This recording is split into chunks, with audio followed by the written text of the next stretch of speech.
A couple days ago, there were a bunch of conservatives, Trump supporters, typically a right-wing group of protesters in Oregon. The governor had convened a meeting. I believe it was the governor, but it was at the state capitol building. And this right-wing group came out because they have a legal right to attend a public hearing. We do. We are a government for, of, and by the people. So if there's going to be a public hearing, you walk in the building and you listen to what they're saying. Most people don't know this too. You can go to D.C. You can go into the Capitol, like the Congress building, the Senate buildings. You can walk around and walk into a congressperson's office. You just open the door and walk right in. Well, these Trump supporters, these conservatives, they show up. And what ends up happening? There's a row of police telling them they can't actually come in.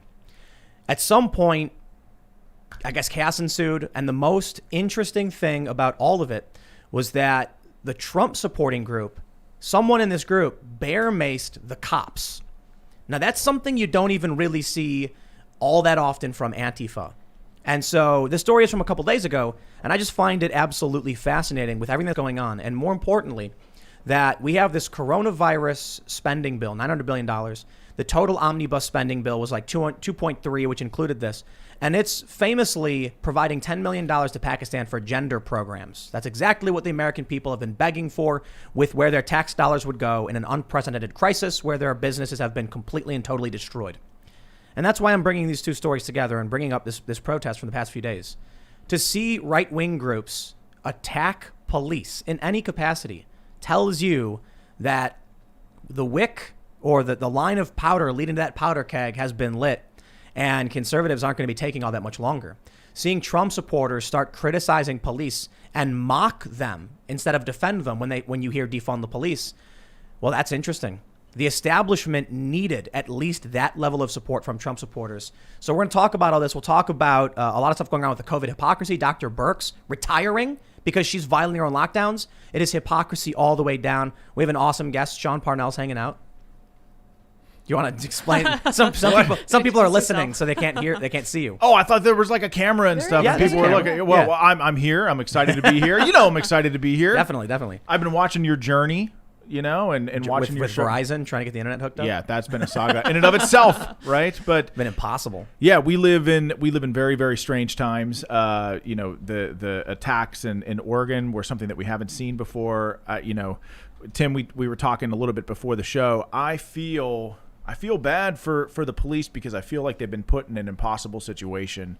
You know, the police in Pennsylvania, though, one of the things that I've been advocating for quite some time now, and I say it over and over when I'm out, is that government derives its power from the consent of the governed. Yep. And what I've been saying both publicly and on social media for some time now is that we simply need to disobey these unconstitutional lockdowns. In other words, keep your small business open. Non-violent civil disobedience. Keep your restaurant open. And if you're a police officer that finds yourself in a tough position, and boy, anytime they put a gun on their hip and they wear that badge on their chest, anytime they leave their family, they put themselves out there for us every day, and they deserve our gratitude for that. But if you're a cop and you're put in a tough position to shut down a small business or close a restaurant, simply don't obey an unconstitutional order. Indeed, when you're in the military, you know, people think that soldiers just obey every command that's given down to them. No, we have a duty and obligation to disobey orders that are not moral, right? Or that violate the Constitution. And so what I've been calling for in Pennsylvania is civil disobedience from small businesses and restaurants and the police, you know, state troopers, sheriffs, local municipal cops, just simply disobey unconstitutional orders. And all of this ends tomorrow. Just done. And so, but Tim, this does not mean that we're not going to take that COVID seriously. This does not mean that we're not going to follow CDC guidelines. This does not mean that we're not going to protect the vulnerable. No, not what I'm talking about is entirely separate. What I believe that we should trust people. We should put faith and trust in people to assess what level of risk is tolerable for them, right? Well, and respect their individual rights. Absolutely. Yeah, we are not a country of kings or of a king. This was a country founded upon the idea that the individual would choose what's best and their rights must be respected. Absolutely. But for those that don't know who Sean is, How would you describe yourself? You're a politician. Don't say that about me. Don't say that. Oh man, every time someone calls me a politician, I throw up in my mouth a little bit. But yeah, But you ran for office, so you're a politician. I did. I'm just messing with you. Yeah, I ran for office, even though it wasn't my idea. President Trump called me out randomly at a speech in Western Pennsylvania to run. Before that, I was doing charity work. I was a small part of a charity that gives service dogs to veterans who come home from war. Poured myself into that. Did 35 to 50 public events a year all over the country, giving away dogs. It's kind of an amazing thing to behold because dogs really do provide tangible healing value to people who have suffered greatly from PTSD. Whether it's in the military or in other places. Remember that guy you were talking about? He was a journalist and he went to a range and he fired the AR-15 and then claimed he got PTSD. Maybe we should get him like a pug or a Yorkshire Terrier or something. Some little small lap dog, a Pomeranian, make him feel better. Yeah, we're gonna put him on the list. We have to put him on the list. Get him a dog. And so, but I also write. I write books. I write stories. And before I jumped into politics and this crazy war that we're in, political war that we're in. I was in Hollywood trying to sell screenplays and stories for books. I mean, and so I was medically retired. Well, good luck now. Yeah. He ran as a Republican. Yeah, I know. You know, there are good people in Hollywood. There are good producers, there are good writers that sort of believe the same things that we do. And before any of that, before I was an infantryman in the Army, went to Ranger School, went to Airborne School, and then went to Afghanistan for 16 months of heavy combat. Wow. So the longest combat deployment in global war and terror history. Where 85% of my men were wounded, some twice. I think one dude was wounded 3 times. 6 of my troops weren't even citizens of this country when they served. Northerners serving next to Southerners, black next to white, Christians next to atheists. I mean, we were the most diverse infantry platoon that you could possibly imagine. And it was my job as a 24-year-old kid to sort of be the platoon leader, even though as a platoon leader, you're not really in charge of anything. Yeah. You know, I had non-commissioned officers and soldiers who were probably 30 years old, 40 years old, who had a heck of a lot more experience than I did. Some of whom had multiple combat deployments. So what I tried to do as a young leader was just, show up at my unit. Yeah, I had the cool, sexy schools that the Army required of a position of platoon leader in the light infantry, but just have big eyes, big ears, be humble, self-effacing, and just listen to those experienced non-commissioned officers who are the real door kickers in combat, and let them teach, coach, and mentor me on what they thought was a servant leader. And so that's sort of been what I've been doing my entire adult life. And I don't know if you wanted an answer as in depth as that, but I basically gave you my whole life story. One thing I've said often is that probably the biggest factor if I'm looking at a politician to vote for is if they served in the military and whatever branch, some kind of service. That surprised you really? That's important to you? Absolutely. And even as somebody who grew up in Chicago, I think growing up in Chicago actually brought me to that. But I come from a military family for the most part. I didn't know that. My dad was a Marine. My grandpa was a Marine World War II. He trained dogs. My brother was in the Army. My sister, she married somebody in the Army. That was a while ago, though. Tim, do you want to know why I think it's important I look at, whether you're a Democrat, Republican, Independent, if you've served in the military, it means that you, at some point in time in your life, you put your country before yourself. You put your country before your family. You put your country before your own life or making a buck. And something about that, the idea of putting your country first. Not for money either. Not for money. Yep. No, I mean, not for money. You put your country first. You take that oath. And again, whether you're a Democrat or Republican, the hope is that, should you win some political office and you find yourself in Washington, that you can work with the other side. You can put your country first and do what's best on behalf of the people. Which is why this COVID relief bill, I think, just did such a disservice. I have issues with this bill on a. We'll save it because we're supposed to be just doing the intro, but it was getting good. I don't know how the show. But we're having fun. I just like. Let me say one thing too. I've drank a lot of these things too. Because we're supposed to mention Ian and Lydia are here as well. Ian's yes, hello. Yeah. But I'll just say one thing. There's 2 important things I think about. I'll say there's 3 things why I think military service is probably the best thing. If I had 2 people and one person, and they're both running and one had military service, I'd probably vote for them, So there's 3 things. First and foremost, especially if you have combat experience, but regardless, you have basic training. You've toughened up, you've exercised, you've taken yourself seriously. The second thing is not everybody who joins the military is doing it for some noble cause. Because, you know, I briefly lived on a military base. My sister was living on Fort Carson in Colorado. And so I met a lot of people who are like, I needed a job. You know what I mean? But there are a lot of people who are like, I wanted to do something bigger than myself. I wanted to help. I want to be, you know, help my country, help my people. And they're not doing it to try and get rich, because you're not going to get rich doing it. But I'll tell you what one of the best things is too, is you probably have a disdain for bureaucracy after getting out. Absolutely. And in fact,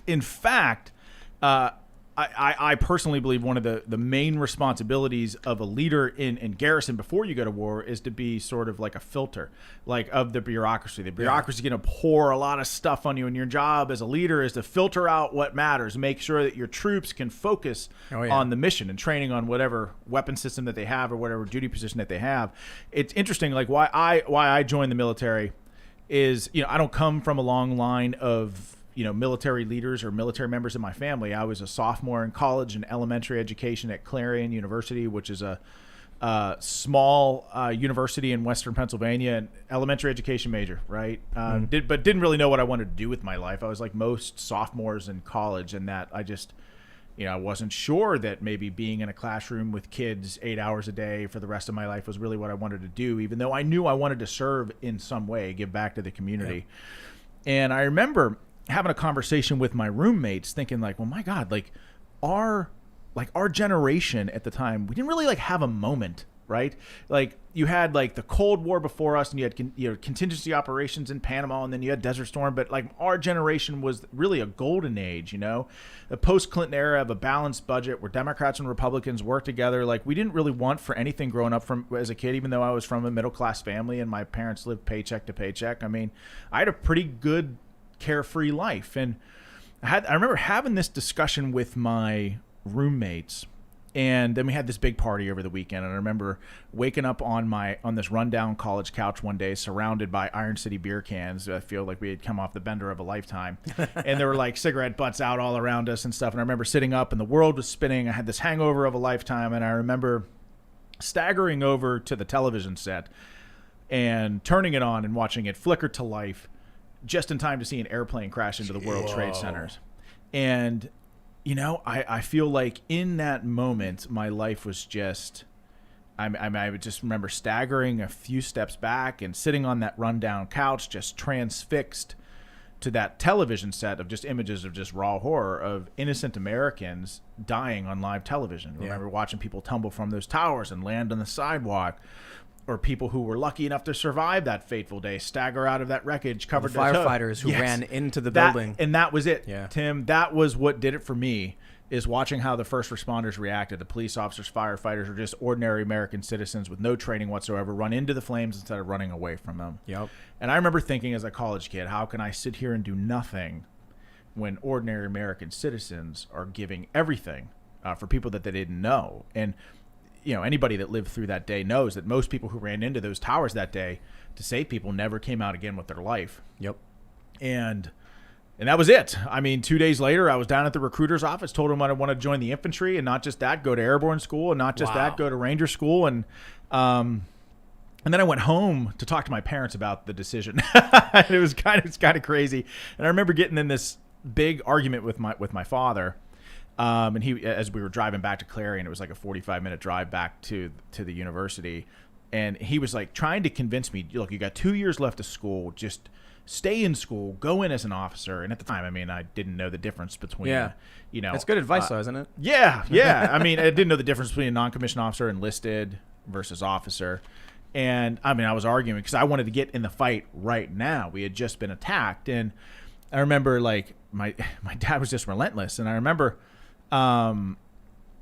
looking at my dad, and I remember saying to him, you know, Dad, you know, what the heck have you ever done to be proud of in your life? I just want to serve my country. And he didn't say anything in return. And I was like, I really know I crossed the line here. And the car just got quiet for about 10 minutes. And my dad then looked at me and he goes, well, I have 4 things that I'm proud of every day. You know, you, your younger sister, and your 2 younger brothers. And I was like, man, I really screwed up, you know? And so I took his advice, stayed in as an officer, or stayed in college, came out as an officer. And Graduated from college in 2004 at Duquesne University in the heart of Pittsburgh, Pennsylvania, and was immediate active duty and just got thrown into the fray. Wow. 2 years later, I was in Afghanistan. College kid to combat veteran in 2 years. Wow. And As a commissioned officer, though. As a commissioned officer, brand new second lieutenant. Went to my officer basic course, went to airborne school, went to Ranger school. Ranger school was absolute hell.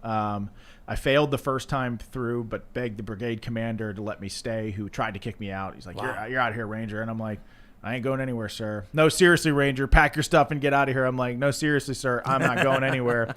So he let me stay in these barracks for 3 weeks and wait for the next class to start. Ranger school is divided into 3 phases, like the Georgia phase, the mountain phase, and the swamp phase in Florida. All of them are horrible. I went into Ranger school 225 pounds, running 6-minute and 30-second miles, the best shape of my life.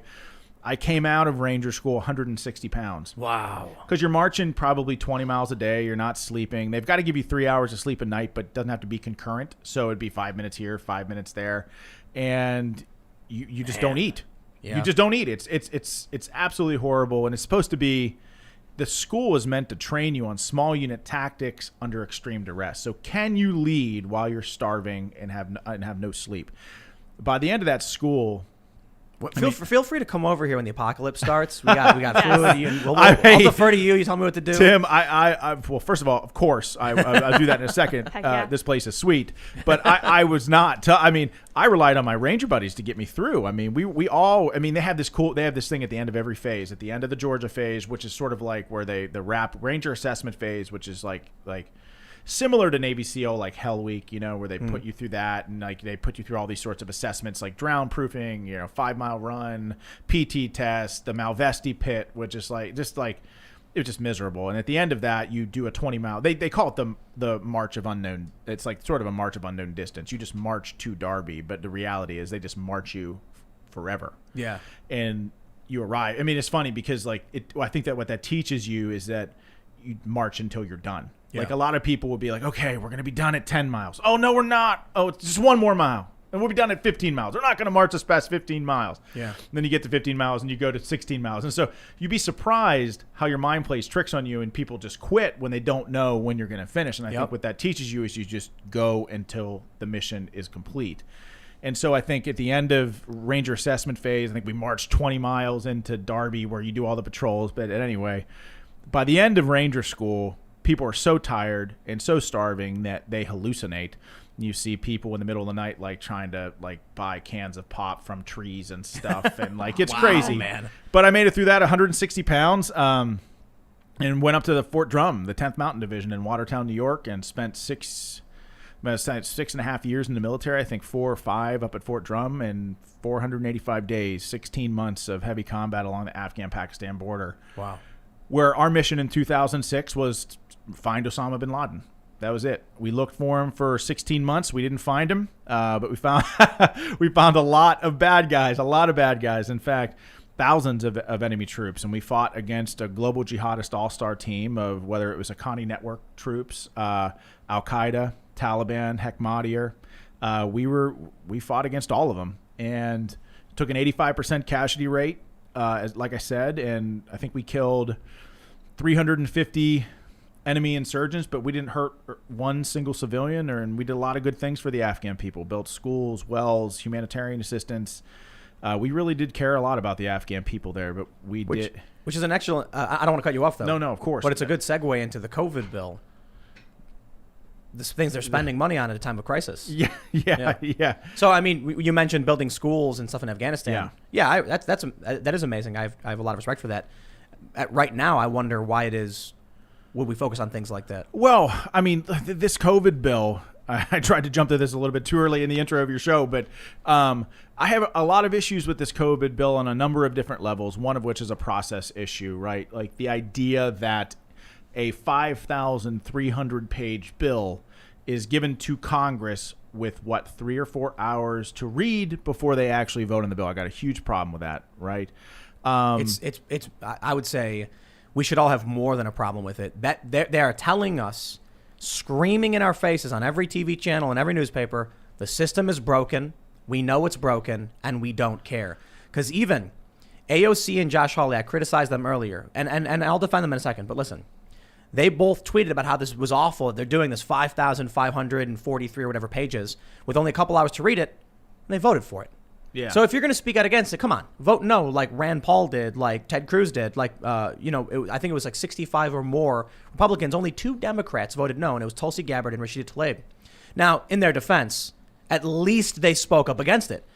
Hundreds of other members of Congress voted for a ridiculous omnibus 2.3 trillion garbage bill that includes things like this. This is from the Foundation for Economic Education. $10 million for gender programs in Pakistan. Wonderful. That's Yes. exactly what the American people have been begging for. They've been coming together and rising up. These conservative protesters in Oregon, I know what they were really saying. Kate Brown, we want gender diversity programs in Pakistan.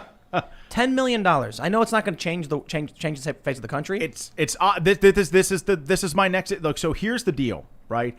The American people, for the better part of a year, have gone bankrupt, have seen their small businesses close. In Western Pennsylvania, in my district, I've seen food lines every single week. Thousands of people are struggling to put food on the table for their families. The American people are hurting, and optically, this is what you do at a time when the American people are hurting, when they're desperate for relief. Not only do you give them $600, and by the way, like to anybody that's watching right now, if you take the $900 billion plus COVID relief, right, and you just do the quick math, 330 million people, that's $2,700 for every man, woman, and child in America, right? They could have given us $2,700. Now, instead of doing that, the government took $2,700 from every man, woman, and child in America and gave you $600 back. It would be and like, said Merry Christmas. That's unacceptable in every way. It would be like if I robbed you at gunpoint, took your wallet, took all your cash out, and then said, here's $20, and you went, awesome, thank you so much. Right. And so to your point of building schools for Afghan children is amazing. Teaching little girls to read in Afghanistan is great because we want to make sure that we shape that next generation, but do it in a different bill. Timing and optics are important. Like you're looking at $700 million for Sudan, $1.4 billion to the Asia Reassurance Initiative Act, which again, the Asia Reassurance Initiative Act, I don't have a problem with. Really, what it basically is it funds counterinsurgency in Asia, basically keeps an eye on China. I got no issues with that, but don't put it in a COVID relief bill. The problem with these omnibus spending bills, right, is that Congress doesn't read them. They don't have enough time to read them. And because our representatives, the people that we send to Washington to do our work for us and look out for us, the people don't know what's in them either. And Nobody does. And here's, omnibus spending bills only get bigger. They don't get smaller, which is why our debt in the last 10 years has gone from $11 trillion to $27 trillion. Now the debt to GDP ratio is a scarier thing. 128%, right? Yeah, It's we're staggering. generating massive debt and we're producing nothing, and that is how you kill economies. That's how you kill economies. This is a national security issue, and this will become probably the greatest leadership challenge of our time. And I am gravely concerned with the amount of debt that we're racking up in this country, and bills like this don't help. Trying to explain it to people is it's such a genius move on the part of the criminal mask-wearing bandits who just ripped us off, to quote the Babylon Bee. Yeah. Because what they've done is they've found a way to extract the value of labor from the working class in a way they don't notice. So I have there's like this one guy I know I was arguing with, and he's like, why are they only giving us $600? And I was like, no, they're not giving you $600, bro. They're taking $2,700 and giving you $600 back. Yeah. And they don't understand. Like, what do you mean? They're writing me a check. I'm getting money. Listen, they've printed 35% of all U.S. dollars in circulation have printed in the last 10 months. So that's all happening right now. And that dilutes your buying power. It basically is a blanket wage reduction. But it's smart. A working class person get $10 an hour, a person barely, depending on how many hours they work, could be in poverty levels. They get $10 an hour, and they're saying, I want 15. I want $15 an hour. And then they do something like this. That $10 an hour can now buy you $7 worth of groceries from the year before, and they don't realize. They think, well, I'm still getting the same rate. I'll tell you this, man. I was shopping on Amazon, and I was buying a tablet. And so I clicked it, and it went into my shopping cart. And then something happened. I forgot about it. A day or so later, I opened up Amazon again, and it said price changes in your cart. The tablet went from $500 to $650. That's the kind of thing I'm talking about. People don't get it. For a working class person, for somebody who's making $10-$50 an hour, that could be another week they have to work. Another week to get the tablet so they could do the job. And if you can't get access to tools like that, I mean, I'll tell you, if you get a good phone, a good smartphone, you can make good YouTube videos. You can start a career. You can start a podcast. If you can get if you can get some basic, cheap equipment. I started doing everything I was doing with just a cell phone. Not very good one either. Just like a basic smartphone. I saved up and I bought it. Imagine if before I was able to buy it, this crisis happened, and then I go into the store and I'm like, I finally saved up the $300 for the phone. And they go, it's $450 now. I would have been like, I guess no phone for me. Then I wouldn't have started live streaming. Then I wouldn't have started building up this company, and then it wouldn't even happen for me. You know what I mean? So there is a certain degree of having to earn and save to invest in yourself, invest in a business. They're extracting the buying power from the working class. Rich people are going to be fine. Rich people can buy stocks. I mean, I'm telling you, man, if you bought Amazon stock, if you bought Bitcoin, you're sitting back and you're laughing at all this. Well, I mean, what concerns me is that $600 is, I feel like, insulting, and what's more is that Nancy Pelosi was given a better deal 6 months ago, but sat on it. The Democrats in Congress sat on it, did nothing with it because she wanted to score cheap political points against the president. Didn't want to give him an economic win before November 3rd. So what the Democrats and look, but come on, Sean, could you imagine if Donald Trump would have won? I mean, the nightmare of this Cheeto fascist winning. The American people gladly forewent or this $1,200 stimulus package in October because they knew it was for the greater good, right? Defeating Donald Trump. No. I mean, I'm telling you, I see this pain in Pennsylvania every single day. I mean, these people, I reach out to them. They call me on my cell phone. I'm like I said, I've tried to lead on this issue and be there for them through this time of crisis. And again, not just for Republicans, but for Democrats too. But to be clear, the Democrats in the House of Representatives sat on COVID relief because they didn't want to give President Trump an economic victory before November 3rd. The reason why that's important, Tim, is they made the political calculation that, yes, the American people are going to have to suffer. Even people that are Democrats that will likely vote for us, they're going to have to suffer for the next 6 months so that we can beat Donald Trump. I find that. And I was joking, of course. I know. Some people might not realize. But think about that. The Democrats, Nancy Pelosi, held the American people hostage. And here's what I love. I love hearing this from these just like urban leftist types. I call it, you know what? I want to try and differentiate between the actual economic left who do pay attention to politics, and maybe we have disagreements on policy, but there's political commentators. They know a decent amount of their stuff. Maybe we think they don't know as much or whatever. But you have these like low information resistance type Democrats that they're not particularly politically active.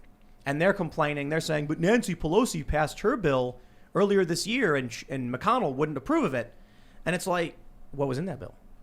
Well, that bill was the same problem we're seeing with this garbage omnibus. They put a bunch of trash in it, knowing the Republicans could not allow it to pass. Well, of course. Do you know what the major sticking point in what Nancy Pelosi's bill was? Is she wanted bailouts for poorly run radical liberal cities. So, but she wanted to get rid of to get rid of voter ID laws. Well, yeah, that was all crammed in there too. But, nonsensical things to put in a relief bill. What I told people in Pennsylvania and in my district, and my opponent at the time was a big proponent of taking taxpayer dollars from the people of Pennsylvania and bailing out a city like Portland that had already defunded their police and let their city burn for 6 months. It's immoral to take our tax dollars from hardworking people in Western Pennsylvania who are already struggling to bail out poorly run liberal cities. That's the major sticking point. Or how about to fund gender diversity programs in Pakistan? Yeah, I mean, yes. So yes, optically, we're back to the COVID bill. It's an absolute disaster, and my fear is that problems like this are only going to get worse. And the point that I was making before this is that it's looking like, look, I don't know what the future holds, and you know that I'm a supporter of President Trump. I've talked to the president on multiple occasions. I'm always going to fight for the people of this country. I believe in President Trump, but it's amazing now that some of the more career politicians in Washington, they see the writing on the wall. They see President Trump that maybe in January, you've got a guy like Joe Biden that likely be sworn in as president. Yeah. Did you see with this bill how fast the swamp on both sides of the aisle went back to being the swamp? Oh, yeah. Right? We didn't see irresponsible spending bills like this in the news for 4 years under President Trump. Now, don't get me wrong. This is one of the areas where I disagree with the president a lot is his spending. He spends a lot more than I'm comfortable with. And so I disagree with him a lot on deficit spending and things like that. But I would also argue that in the middle of a crisis and a pandemic, once in a 100-year pandemic, that the times like this are precisely meant for deficit spending. But my point is the swamp has gone back to being the swamp in record time. So I remember talking to some family earlier this year. And they were saying, you always rag on Democrats. All you do is Democrats this, Democrats that. And I'm like, I criticize Republicans, admittedly. You do. Much less than I criticize Democrats. And I'm going to show everybody listening exactly why I am right. I have here from govtrack.us, H.R. 133, Consolidated Appropriations Act 2021, including coronavirus stimulus and relief. We can see in the Senate, 46 Democrats vote yay. 2 independents, who caucus with the Democrats, vote yay. 44 Republicans vote yay. But what's this? 6 Republicans voted nay, and 2 Republicans abstained. At least we have them. And I'll give a shout out to Rick Scott, Rand Paul, Marsha Blackburn, Ted Cruz, Mike Lee, and Ron Johnson. Now, those politicians are not far from perfect. You can criticize them for a bunch of different things. But at least they have the political willpower to say, I'm not signing this thing. Yeah. And it gets better. We jump over to the House vote, H.R. 133. And once again, we have 128 Republicans, yay. 230 Democrats, yay. 1 independent, yay. We have 50 Republicans, nay, rejecting this. 17 Republicans abstain. Grow a spine, guys, say no. And then only 2 Democrats actually voted against this. Of all of Congress, we ended up with 56 Republicans saying no. And let's pull this back up and get the abstaining. We had 2 abstentions, so 19 Republicans abstained from the vote, and only 2 Democrats. And it was Tulsi Gabbard, who I'm a big fan of and have praised, and Rashida Tlaib, who I've been very critical of, but my respect to her for saying no to this. I don't know what her reasons were, and each one of these politicians might have a different reason, but ultimately, saying no to this garbage was the right thing. Well, yeah, I mean, again, because COVID relief should be for COVID relief. Yes, there are lots of... And it should be bigger, and it should be for the American people. I think that we should have done direct payments to the American people. I like $2,400 for people. I think that was President Trump's number in the past. Something that can actually help them pay their bills. What I really liked is the Paycheck Protection Program. And in fact, before this bill was voted on, the Democrats in the House of Representatives, I think, voted against at least twice, perhaps a third time, extensions of the Paycheck Protection Program, which would simply have extended the program through the end of the year, right? Real simple vote. Extend the program through the end of the year and streamline the forgiveness process, right? The Democrats in the House of Representatives voted against that 3 times. And so I got massive problems with that. Lydia pulled up the story from News WKRG 5. What's the date on this? This is from just now, December 22nd. Yep. Trump calls on Congress to amend COVID-19 relief bill to increase stimulus checks to $2,000 per person, remove wasteful and unnecessary items. Yes. But you see what Rand Paul's response to all this was? If 600, why not 1,200? If 1,200, That's right. why not Why not 6,000? 10,000? Why not 20,000? Why not universal basic income? I mean, you could fix this problem tomorrow if you had just adopted a more surgical pandemic response. Exactly. And so I will say that I think the political motivations in blue states and governors like Newsom, Pritzker in Illinois, Cuomo in New York, Wolf in my home state of Pennsylvania, I believe that these second lockdowns are not just because of the coronavirus. I believe that they're making a political calculation and trying to put pressure on Mitch McConnell to bail out, as I mentioned, poorly run liberal states and liberal cities. By I locking down the economy more, right? It puts more pressure on small businesses, more pressure on Mr. McConnell to give those governors what they want. I've thought about, we went through the first lockdown, so we'll use this as a segue into the big story that we want to talk about. I remember earlier this year watching videos coming out of China where it's like someone's on a bus and they point the camera out the window and then someone just falls over, and it was like watching Shaun of the Dead. I don't know if you guys have seen that movie where he's like riding and he sees the person fall over and he's like looking. We saw a bunch of those videos. It was freaky. And what was happening is that people were having respiratory issues from COVID, and then just like earlier in the year, we had a very serious problem. So we all agreed, okay, we're going to lock down for 15 days because we can't stop this thing. Right. I didn't agree with that, by the way. Well, I did, because the idea was flatten the curve, right? How many people forgot that already? It didn't work. Well, it did work. COVID just went haywire anyway. It went haywire. It came back. And so what happened was we did flatten the curve, and then we had this big flat period, and now it's spiking and proving it's not going to stop, and we can't just stay locked down forever.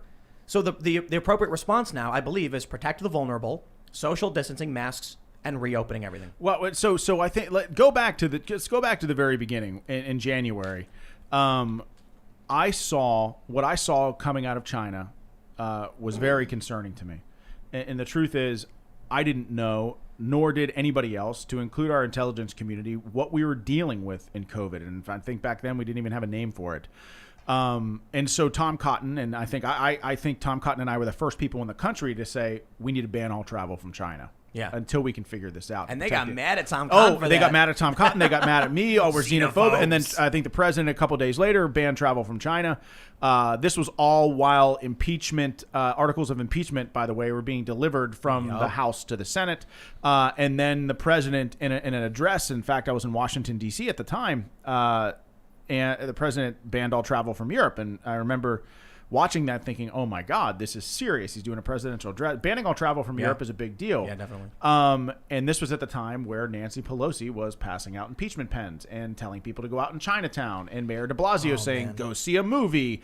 Come on down to Chinatown. And Joe Biden, again, calling Donald Trump xenophobic, a hysterical xenophobic. But I know the media loves to push this fake fact check where they're like, Biden never called Trump xenophobic. Yeah. To specify, in response to Trump's call for banning travel to China, Joe Biden said, we don't need Donald Trump xenophobia. So it was very clear he was calling Trump a xenophobe in response to this. But the media goes, but he didn't call him that. He said he was, yeah, okay, shut up, media. Yeah, so my point is that I was okay with the lockdowns early on precisely because we didn't know enough about the virus. I mean, for God's sake, it could have had a 50% fatality rate. Yeah, we were worried. And in those instances, just from a strategic pandemic military response standpoint, when you don't know a whole lot about the pathogen, you want to make sure that you protect people and keep them isolated as long as possible until you learn about what this thing can do. My point is, after 15 days to slow the spread, then 30 days to slow the spread, then 2 months to slow the spread, then 6 months to slow. But the point is, we know a lot more about COVID-19 today than we did in January. We know who it affects. Yeah, we've got therapeutics, Regeneron. I mean, we've got hydroxychloroquine, by the way. The AMA came back out. Now it's cool because the election's over. Hydroxychloroquine actually the American Medical Association reversed their previous advice on hydroxychloroquine. Amazing. Exactly. And so not only that, now we've got 2 effective vaccines. And by the way, people that criticize the president's pandemic response, again, does President Trump always say the right thing? No.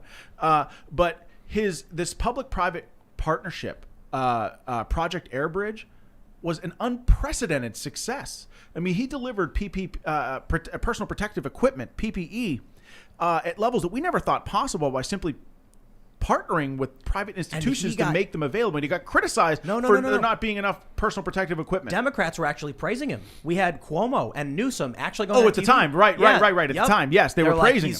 And Fauci said, we're doing a great job. I don't think anybody could have done anything better. We developed so many ventilators in this country in such a short amount of time that we didn't even come close to using what we created and what we made. We sent them all around the world. Do you remember the hospital ships up in New York City and outside LA? Do you know how many people went on the USS Comfort? None, I think like one patient, right? And I don't even think it was a COVID patient, right? The Javits Center had like 30% capacity. Yeah, and Operation Warp Speed was an unprecedented success. All of this stuff happened under President Trump's leadership. The development of personal protective equipment, which, by the way, our national stockpile of personal protective equipment was completely depleted By Obama. under Obama and Yep. Joe Biden under the But H1N1. think about this, okay?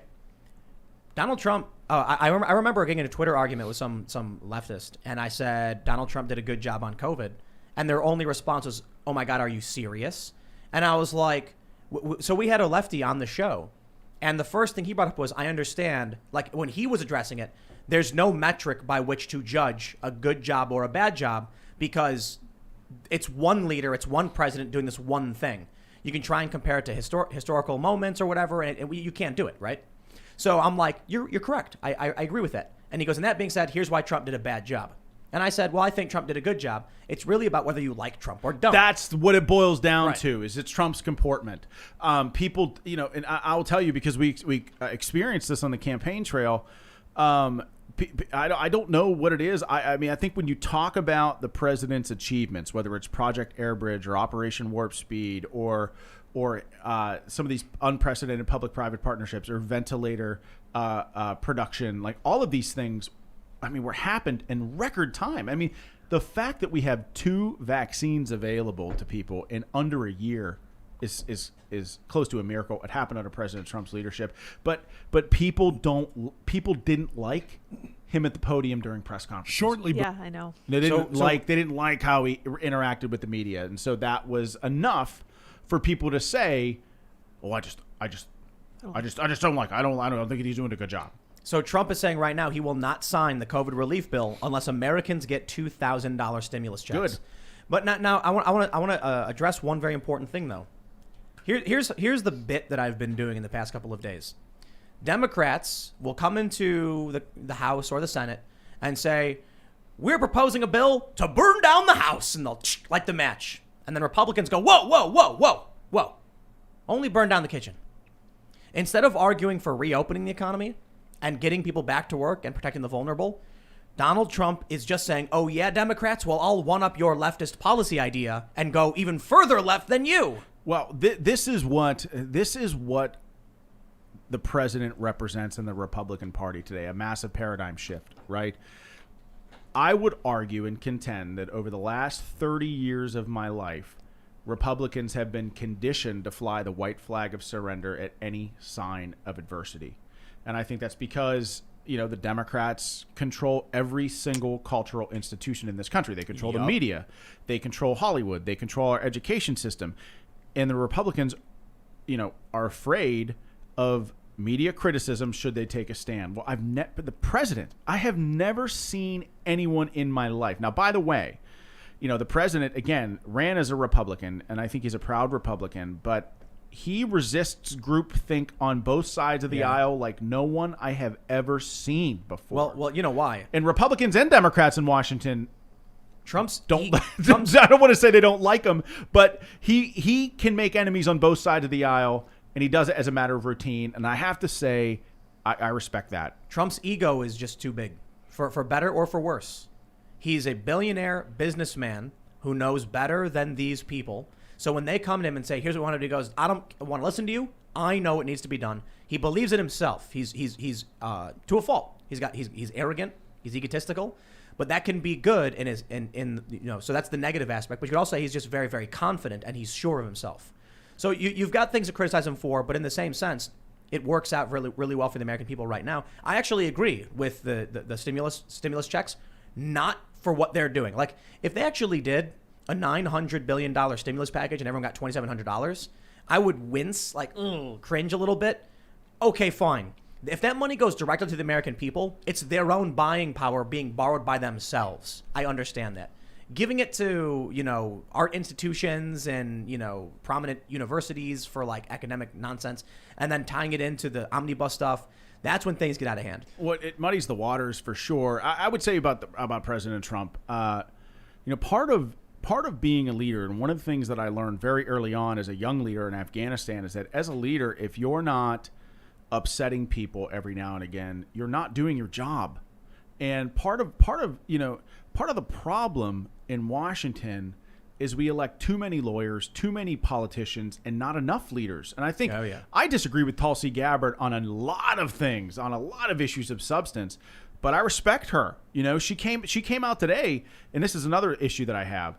You know, members of Congress getting the vaccine before people in high-risk categories really upsets me, because there's a philosophy in the military of leaders eat last. Like when you're in the field with your troops as a commander, as a leader, I don't touch food until every single member of my platoon is eaten. And so, you know, Tulsi Gabbard came out today and said, hey, you know, I disagree with elites in our society, or even people that are you know, what do they call high-risk folks that are working, getting the vaccine prior to the elderly. Well, I mean, I respect that. And so, you know, that decision from her is probably not going to earn her any points within her political party. But again, part of being a leader is standing up and doing what you believe in your heart is right, regardless of whether or not you're going to get flack. She's proposing some bills, you know, with all due respect, on her way out. She's burning it down. Yeah. I love it. I mean, it's fairly moderate what she's proposing. But I wanted to segue this into the bigger story we had about the protesters, the conservative protesters, because what my concern is with extended lockdowns, with or without a stimulus check. So Trump comes out and says, we'll do $2,000. And it's going to make a whole lot of people happy. But it's also going to be, it's essentially paying to keep the lockdowns going. Saying, okay, we can lock down because we'll just keep printing money until what? It all becomes worthless. So now we're seeing conservative protesters coming up and doing something, you know, we mentioned this earlier in the show, that's, as far as I can tell, rather unprecedented, at least in this culture war that we've seen over the past several years. First of all, when I started covering, actually, let me make sure I give you guys the context before I get into this. The Independent reports, protesters attack police with pepper spray as they try to storm Oregon Capitol. Stories from a couple days ago. 2 people arrested on charges of trespassing and assaulting an officer. It was bear spray. And these were conservatives using bear spray against police while entering the building. So they say about 300 members of the Proud Boys, Patriot Prayer, and other groups arrived at the Reopen Oregon rally, calling on Governor Kate Brown to lift pandemic restrictions as lawmakers met in a special session to discuss stimulus and vaccination distribution measures. I've been covering this stuff since 2011. I've been on the ground at protests since I was a teenager, going down in Chicago to these, you know, anti-Iraq war stuff, anti-Afghan war protests, and just really complaining all the time. And when I started covering Occupy Wall Street, I never saw conservative protest. You'd see like Tea Party stuff. And you know that was? I went to D.C. once, and I saw a bunch of lawn chairs, and it was a bunch of conservatives and Republicans waving little American flags. And I was like, that's a protest? Yeah. Well, it was effective for them, for sure. They played it smart. They played it better. And meanwhile, Occupy was very physical, you know, nonviolent civil disobedience mixed with what they call the diversity of tactics, which really sullied and soured the whole thing.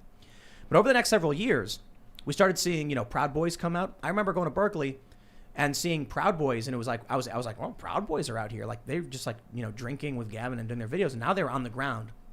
Now they were actually fighting with Antifa.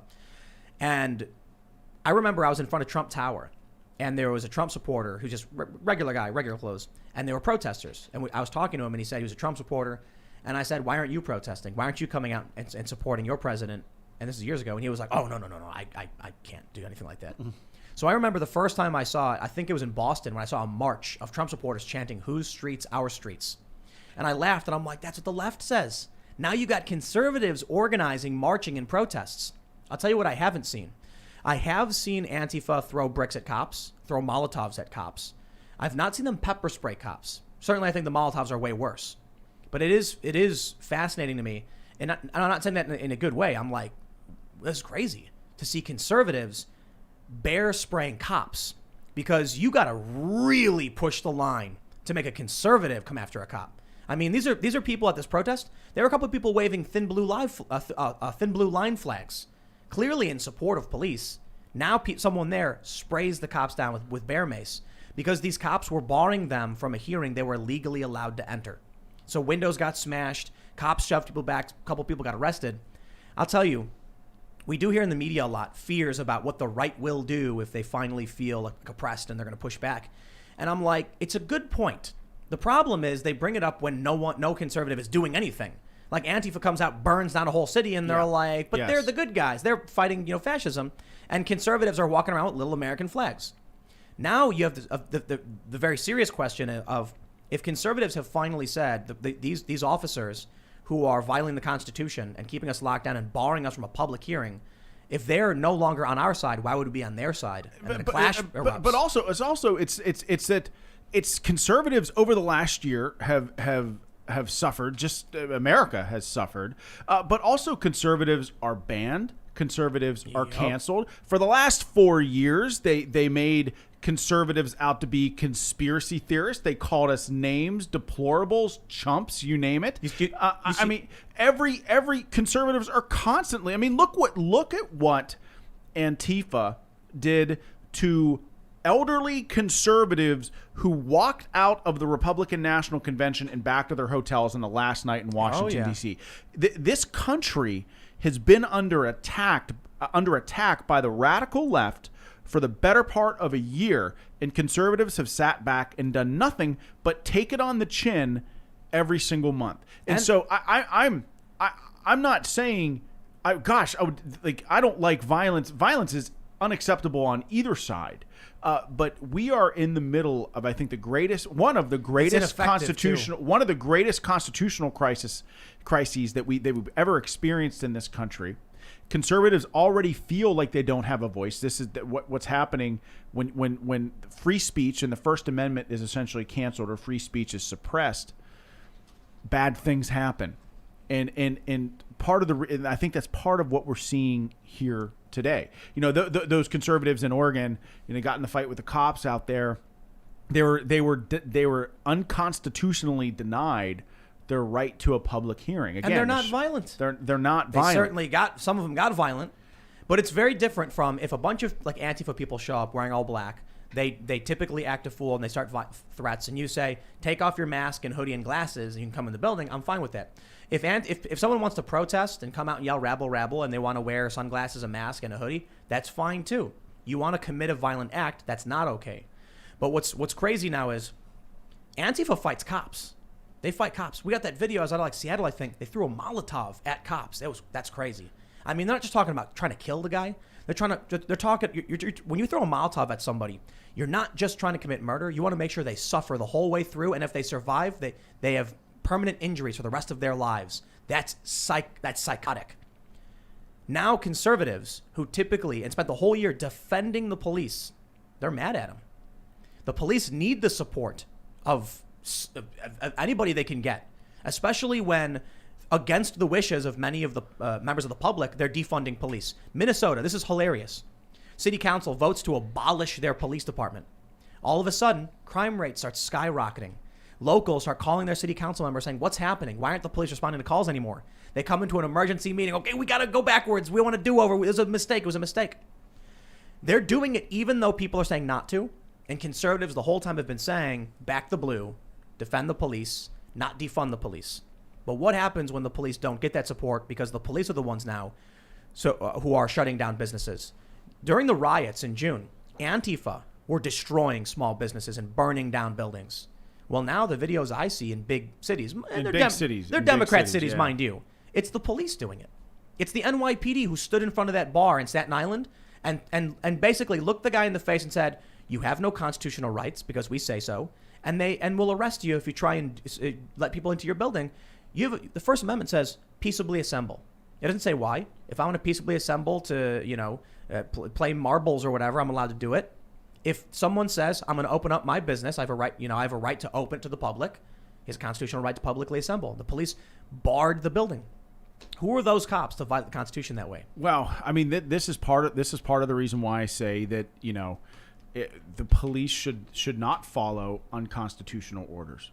They certainly in the Commonwealth of Pennsylvania, we've not experienced. I mean, I've not seen or had experiences like that. In fact, most of the cops that I've come into contact with, they loathe the orders. In fact, we've had some sheriffs come out and say simply, we're not gonna enforce them. Good. The government does not have a right to deny your ability to make a living.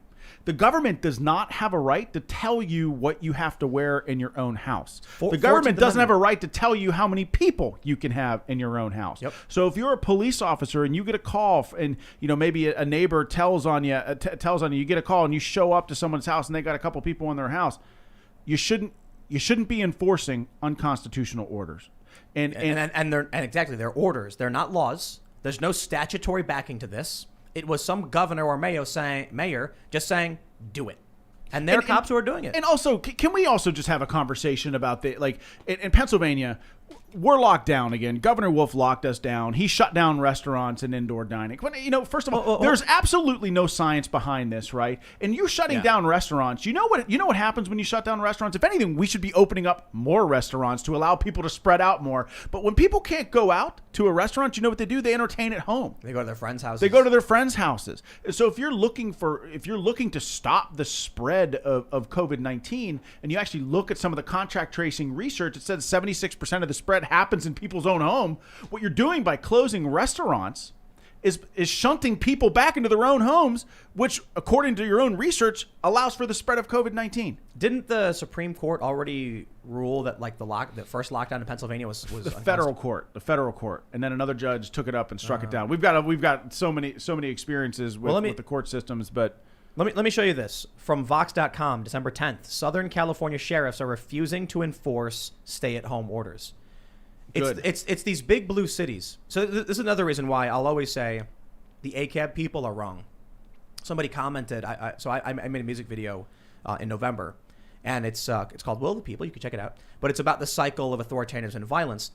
And someone commented. It was really funny. They said, "You made an entire video showing how the bad guys are the police, and like the people are rising up against them to remove the dictators, and they're always backed by the cops." And I'm like, When you have blue areas, when you have Democrats and the police there don't care about the Constitution, yes, you have a problem. When you have these places in Southern California where the sheriffs uphold the Constitution, when you have places in smaller towns and local cops who uphold the Constitution, the cops are the good guys, the ones protecting you from the despots, from the authoritarians. The greatest hedge against authoritarianism is our Constitution. Our Constitution protects all Americans, is a shield for all Americans against authoritarian government overreach. Listen, this is why my understanding is most cops swear an oath to uphold the Constitution. Absolutely, and they take it seriously. And when they do, they are literally the good guys. When they don't, they're literally the bad guys. Yeah, police is a verb. Like if I give you a gun, I'm like, go walk around and make sure no one's out there. You're policing the area. Whether or not you are adhere to the Constitution has nothing to do with it. Some of those guys did take oaths, and if they're violating them, that's a problem. But anyone can police. Well, it really does come down to cops as the most important group of people. And I'm not saying important as a good or a bad thing. The most consequential group of people in this country right now are cops who are upholding their Constitution or breaking it. In New York, we're seeing them break it. And that means people's lives are being destroyed. In areas like Southern California, we're seeing them uphold it, and they're the heroes stopping the fascists. Well, I have no problem calling them, use their own word against them. These Democrats that feel they have a right to give our taxpayer dollars to massive corporations, to shut everything down by edict, they're fascists. Well, and when you see some of the reporters talking to Governor Wolf, it really is. It would be hysterical if it weren't tragic for these restaurants who are closing in record numbers in the state of Pennsylvania. Reporters asking him, well, why are you closing restaurants? What research are you using? Do you know what he's saying? He's like, I can't think of a more dangerous thing than people sitting with but there's no research to support that the spread of COVID-19 is happening in restaurants, especially when restaurants have invested tens of thousands of dollars in taking 50% capacity. People are spread out. They've got plexiglass or they're outdoors. All you're effectively doing is taking someone's ability to make a living 3 weeks before Christmas. And it's not just the owners of the restaurants, it's the busboys, it's the cooks, it's the servers. All of these people are going to have not only trouble putting food on the table for their family, but they're going to have issues Christmas for their children, for God's sake. It's really frustrating to me. So, I mean, I've stood up in Pennsylvania, and I feel like I'm the only one in Pennsylvania saying restaurants stay open, cops disobey unconstitutional orders. And it's working, except for now we've got government and health the health department showing up to restaurants, and inside of one restaurant in Western Pennsylvania, Giovanni's, it's an Italian restaurant. Health department came in there and said, well, you're not supposed to be open for in-person dining. And he said, well, I can't make a living if I don't. So they came back the next day. They pulled his health permit and they said, oh, we'll make you a deal. We'll let you do takeout. And he said, I lose money when I do takeout. I'm staying open. He said, well, guess what? We got to shut you down now. How are they going to do it? Well, he didn't listen. So are they going to send cops in? Look, if they do, I don't think, I don't know. I hope that the cops don't, I hope that they don't comply. I don't think that they will. But the point is, people are starting to push back. And what I said earlier in the program is a government derives power from the consent of the people. The moment we no longer consent, the government has no power to impose any unconstitutional lockdowns. And again, I'll say this again because there'll be some radical left group that's going to take this out of context and say that I don't care about COVID. I do care about COVID a lot. I think we need to adopt a more surgical pandemic response. Yep. I think that we can protect small businesses and protect people's ability to make a living while simultaneously protecting public health. I think we can do both. Not only that, I think at this point, I don't care what the response being offered up is as long as it's not lockdown. You know why? We did the lockdown. Didn't work. The science behind them is dubious at this point. Anybody that's advocating for lockdowns at this point in the game is not looking at the data and not looking at the science. But I'll clarify. The first point of the lockdowns was not to stop everyone from getting COVID. It was to make it so the hospitals could handle the load by spreading it out. That was the goal of the lockdown. We did. Now it's back. We slowed the spread. It came back with a vengeance. We can't just do it again because clearly it's just going to keep coming back. We have to do something else. So my question is, though, with these protesters, at what point do conservatives, I don't know, escalate, as it were? There's a town called Mossy Brook in Washington where the mayor just said, we're exempt from the lockdown, just by his own decree. And so the city is just normal. Patriot Prayer, right-wing groups showed up and they partied. I think, people, what the government is doing is risking the loss of their legitimacy. When you have police in New York and other big cities violating the Constitution, well, then people feel like the government is illegitimate. When you have police officers who defy the elected government, like in Southern California, to defend the Constitution, then people are going to start feeling like their elected government is illegitimate. If the Constitution is not being protected, or the governors are trying to rip it apart, then people are going to lose confidence. At what point do we start seeing small towns and right-wing groups just set up their own checkpoints or whatever and say, you have no power here, to like the cops? When they go hungry, when they start going hungry, they'll go God, crazy. I hope that never happens. I think we can avoid all of that by simply disobeying the orders, period. The most effective way. Because this is the most important thing. By the way, Tim, like when I say disobey the orders, I'm simply saying restaurants stay open, small businesses stay open. If you want to leave your house and you want to go shopping, then go shopping. Follow CDC guidelines. Wear a mask in the store. If you're somebody that's afraid of COVID, right? Or if you're somebody that has a pre-existing condition, or if you're in a high-risk category, stay home. Order groceries online. Look to your neighbor for help. Maybe they'll go grocery shopping for you. But there are ways that human beings we'll find a way to be safe and be responsible during all this. But what the point that I'm making is I don't think a top-down draconian government lockdown is the answer because, there's that old phrase from Ronald Reagan, like, I'm from the government and I'm here to help. That scares me. I don't want the government's help. I think the vast majority of Americans don't want the government's help. They're loaning out money. So basically, we're taking a loan from the Federal Reserve that we have to pay back at interest just to pay ourselves $600. Your children and your children's and children. So the debt to GDP ratio is 126. You said 128. 120. Once it gets to 130, you mentioned a number. 132. You're going to have like real problems. And like what historically do very poor countries with huge militaries do? They don't disband. Yes. I don't know who we would invade right now, though. Iran. How about Iraq and Afghanistan and Syria and Libya and all that? How about this is what I'm talking about. Desperation. Iran is the target. Well, I don't know. I mean, I feel like we racked up a lot of debt in Afghanistan and in Iraq. Iraq more so than Afghanistan. But who racked the debt up and who benefited from it?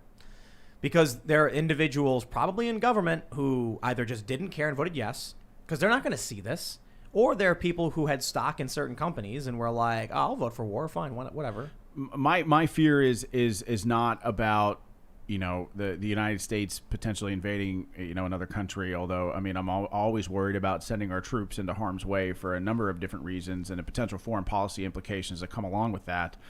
I am very, very worried about the CCP, the Chinese Communist Party. Definitely. I'm very, very concerned. Taiwan. If they go in on Taiwan, I mean, what's America going to do? Well, okay. Joe Biden will do nothing. Well, I said, if you end up seeing a Biden presidency, mark my words, I think, and this is just what I know of China and how they operate, and I've been watching them for the last 10 years of my life.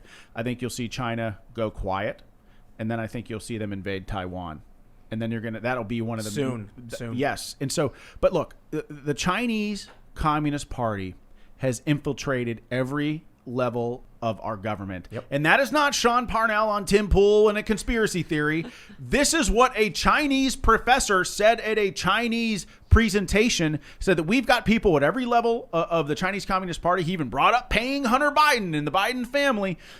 Couple weeks later, you have Eric Swalwell come out with Fang Fang being compromised by a Chinese spy. You had a Chinese spy driving around Dianne Feinstein for 20 years. Now get this, and no one's talked about this.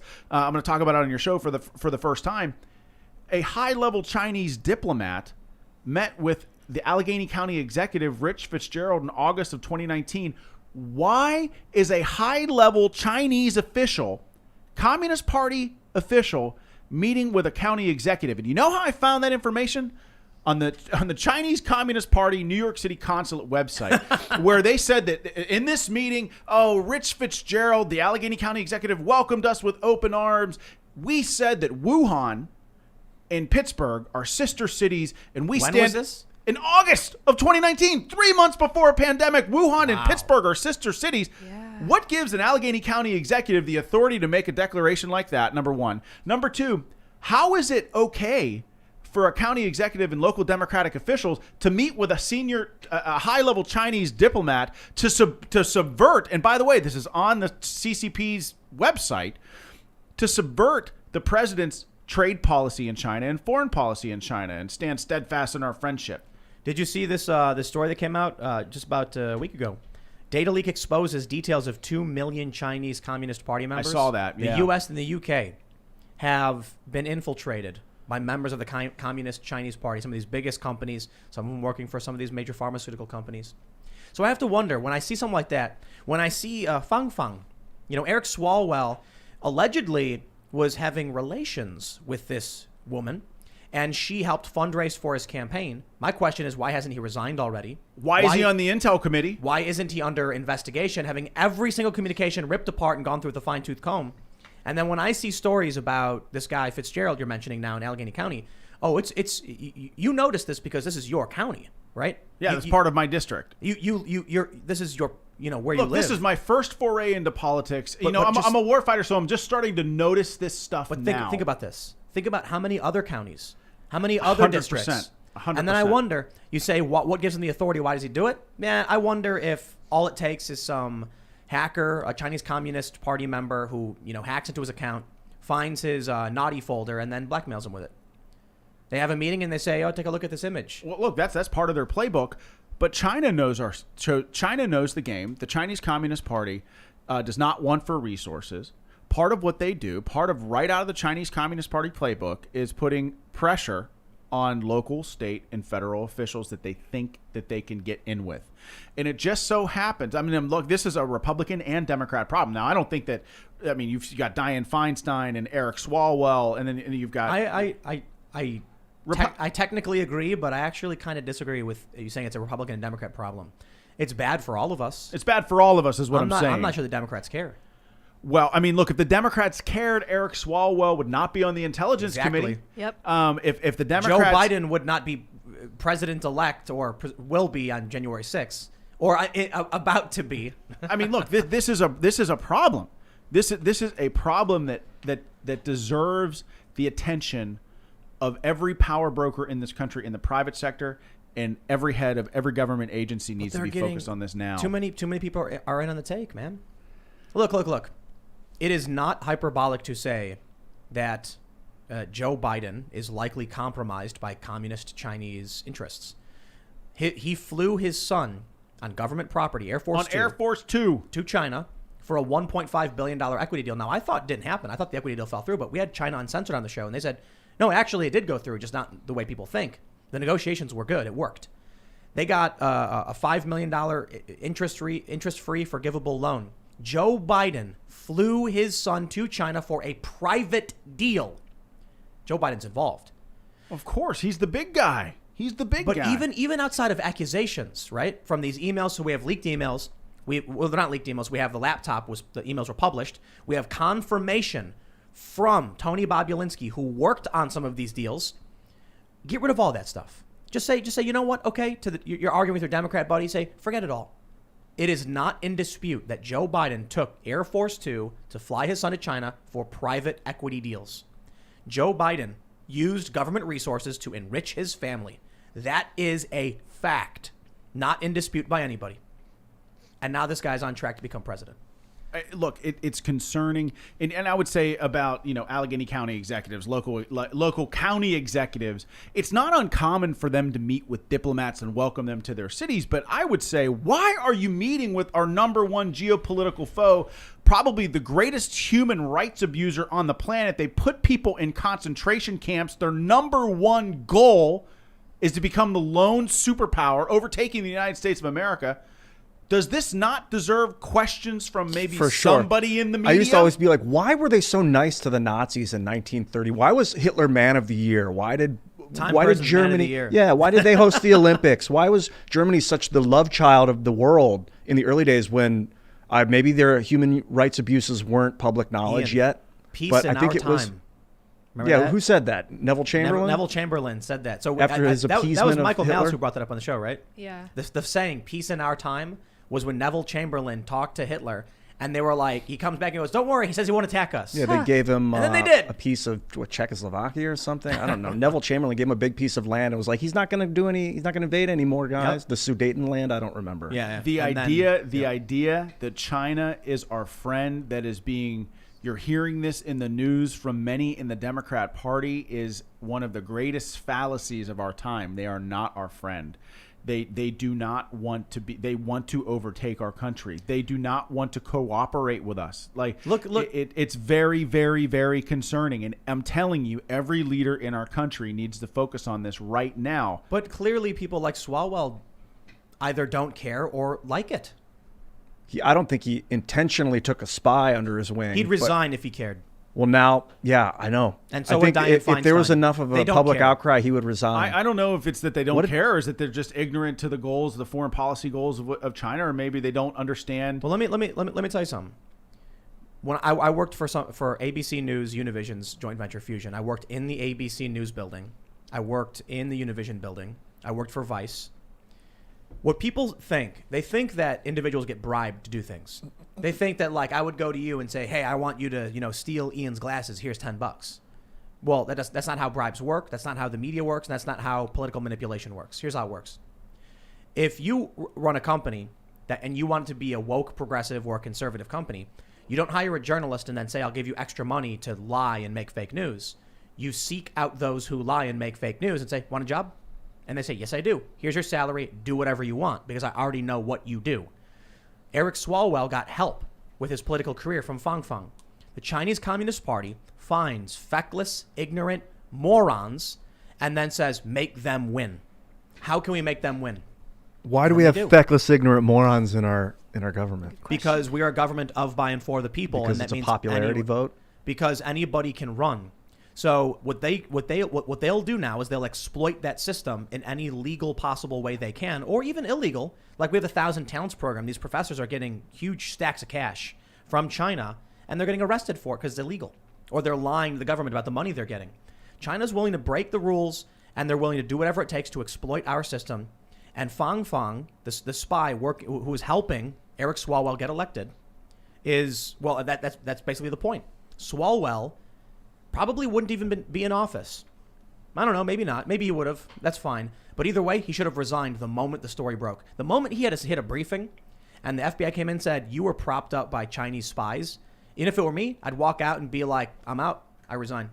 Straight up. Or at least take him off the Intelligence Committee so that he doesn't have access to our country's most sensitive secrets. Yeah, that too. Yep. I mean, but I don't think the Democrats care. Remember Steve King? Remember what happened to him when he tweeted about white nationalism? Yes. He got booted off everything. Every committee. And then he lost the primary. Yes. because the Republican Party said, we don't want to associate with you and what you're saying, so we want someone else. That was the Republican Party, because the Republicans, for all of their faults, are still substantially better than Democrats in many ways. I think both parties are full of crony establishment garbage, but you still have a decent amount of people in the Republican Party who are willing to say, agree with you. They're willing to do agree. something about it. I mean, obviously, I'm a Republican, but yes, I totally agree with you. But again, it's just, look at Ilhan Omar comes out and says all that stuff about, Jews in Israel. That was like, the way I described it was Ilhan Omar was crop dusting anti-Semitism. You know what crop dusting is? The plane comes down, gets real close to the ground, but doesn't touch it. The things Ilhan Omar said weren't overtly anti-Semitic, but people were like, They're reading into it. But hold on, you said 3 things. It's like, if you said one thing, we'd be like, oh, that's weird. Second time, we go, it's kind of weird. Third time, it's like, okay, that's on purpose, right? But all that happened was Nancy Pelosi said, we want to condemn all bigotry. And no penalties, no censure, no punishment. Just, we condemn bigotry. Have a nice day, everybody. Steve King tweets once, and they kick him out of the party. He's gone. He loses. Yeah. Bye-bye. I know. And so Democrats don't do it. And Eric Swalwell still sits on the Intelligence Committee, even though he was compromised for years by a Chinese spy. It's funny. There was a meme where they were like, the Chinese Communist Party is sending beautiful young women to basically like get in bed, literally, with up-and-coming stars, politicians, personalities. And so now it's like, if you are, what did someone say? They say, if you're a 2 and she's a 10, you probably should. You got to ask some questions there. She's probably a spy. Yeah. She's probably a spy. It's a honeypot, yeah. Something's not right. Huh? Can we get Swalwell out of the committee? Impeach him. Yeah. The only way he gets removed from the committee is Nancy Pelosi removes him from the committee. You know what, man? Have you seen what's going on with the force the vote thing on the progressive left? I have seen this, although I don't know enough about it to discuss it in any depth. I have seen it. I read a little bit about it just today. This is why I think, I'll tell you another reason why I don't like the Democrats. After everything we've just explained about, kicking people out of the party and booting them off, their committees, you have Ocasio-Cortez and the progressive Democrats in the Democratic Party. Because the Republicans gained so many seats, they now have the leverage to force a vote on basically anything they want. I think they're within 5 votes of the majority, right? Like, it's like the House is very, very I think the Democrats have a 6 or 7 seat majority right now. Which means if the progressives went to Nancy Pelosi and said, unless you give us a floor vote on these issues, we will not vote for you for speaker. In which case, the Republicans could gain control to a certain degree. They're still the minority part. Oh, for sure. So you have Jimmy Dore, he's progressive, but he's populist, and I think he's a good dude. And he said, you were elected to do this. Do it now. They won't do it. They won't challenge Nancy Pelosi. Nancy Pelosi, in her weakest position yet, wants to be reelected speaker, and they have the leverage to say no to her, and they won't do it. They won't. No, because look, say what you will about Nancy Pelosi, but she's shrewd. She's a ruthless politician. She knows the game. She's been in Washington for a long time. She's got a lot of money. She's got a lot of money in her super PAC, and she can single-handedly funnel millions of dollars, which happened in my race, by the way. She funneled $1.2 million of dark super PAC money into PA 17 against me. I would argue that it didn't work. Maybe it worked enough. Did the mail-in voting work? No. Well, the mail-in voting worked real well for the Democrats. That's what I mean. So you want to hear the latest on this? Yeah, what's going on? So the last time I was on the show, we talked about how there were 13,000 mystery mail-in ballots that were infused into my race the day after Election Day. We don't know where they came from. Now, this number of mail-ins, Republican, Democrat, Independent, other, they're not projections. We know what that number is, and we knew what that number was on Election Day, and we knew what it was on Election Night. On Election Night, there was no honest mathematical path for my opponent to win. Period. End of story. News outlets had called the race. Leader McCarthy called me to congratulate me. Any way you cut it, there was going to be a 2 percentage point victory for me. Right? It was over. McCarthy called you. At the exact moment that the ballot dumps were happening the day after Election Day at night. Wow. And so for 5 weeks, we've been asking Allegheny County, Where did these 13,000 ballots come from? Now, they were dropped in 2 successive dumps, one of 4,000 votes, one of 9,000 votes. They were all for Connor Lamb, Democrat. Almost exclusively for Biden and Lamb, right? Where did they come from? We've been asking Allegheny County for weeks. We never got a response from Allegheny County. We had a real great reporter in Pittsburgh, Pennsylvania. She asked them, finally got a response in like the first week of December. And do you want to know where are these 13,000 ballots? What's the chain of custody? Their answer was, Mr. Parnell had a representative at our facility and signed out at 6:58 p.m. before the work was completed. And I said, that's like, first of all, they didn't answer the question. That's like a police officer saying to a shoplifter, sir, did you steal those groceries? And the shoplifter shrugging his shoulders and saying, well, the cashier was off. Like, they didn't answer the question. They're just brazenly laughing in our faces at this. And my gosh, we can't even talk about it without your show we can't even talk about any of this stuff without getting banned or disputed on social media. But I'm living this every single day. And look, this isn't about me. Like, my God, look, being a representative of the people, by and for the people in Congress would have been an honor of a lifetime. I'd take it seriously. But, you know, I had a pretty good life before running for Congress. I take a pretty big pay cut going into Congress. So my point is this. This is not about Connor Lamb and me. This isn't about Joe Biden and Trump. This is about, we talked about the Democrats and the radical left controlling every cultural institution, whether it's the media, entertainment, education, YouTube, social media, big tech.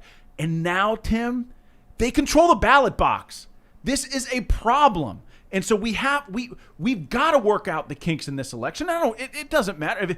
God, it doesn't matter where the chips fall. And I would even be willing to say, look, 2020, people voted in good faith. Let's keep 2020 as is. But we have to fix and reform the system going forward. Otherwise, no one is going to have faith. And I know where you're going to go with this. Where am I going to go? Because even if we say 2020 was FUBAR, right? 2020 was real messed up. Even if we get a positive ruling from the Supreme Court and the Supreme Court says, yeah, Act 77 is unconstitutional, 2020 was jacked up, but fix it going forward, you're going to have 50% of the state of Pennsylvania saying, wait, what?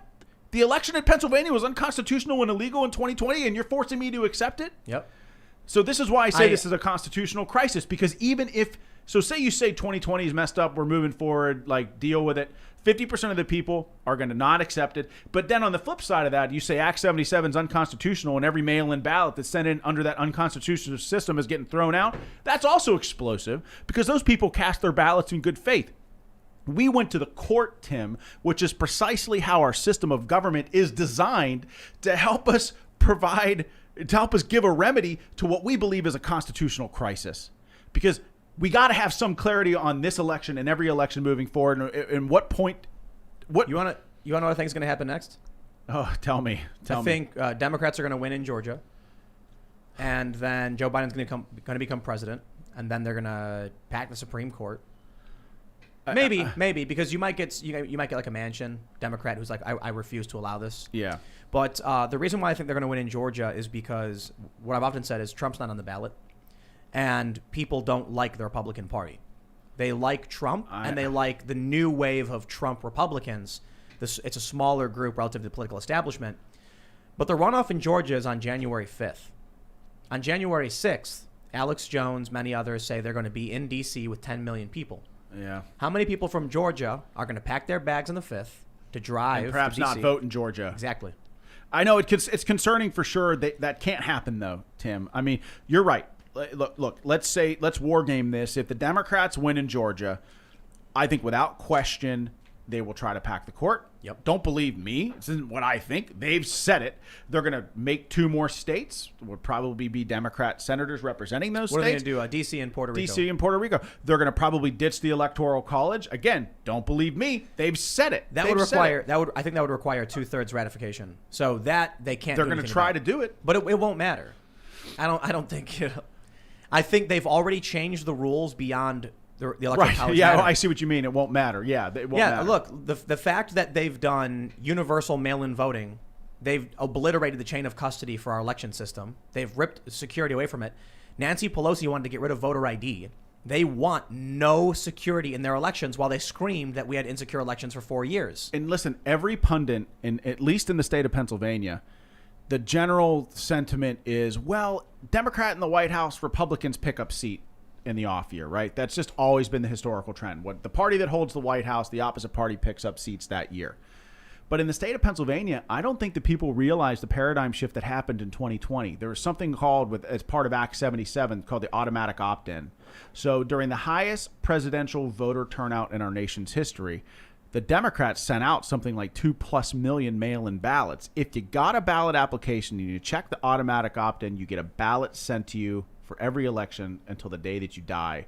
And if you're a Democrat, probably after that as well. But my point is, the idea that all of those people, all of those Democrats are going to get ballots in the off cycle. Right. So they're feasibly they could have a presidential voter turnout in a mid-cycle in the state of Pennsylvania, Democrats only get elected with low information voters.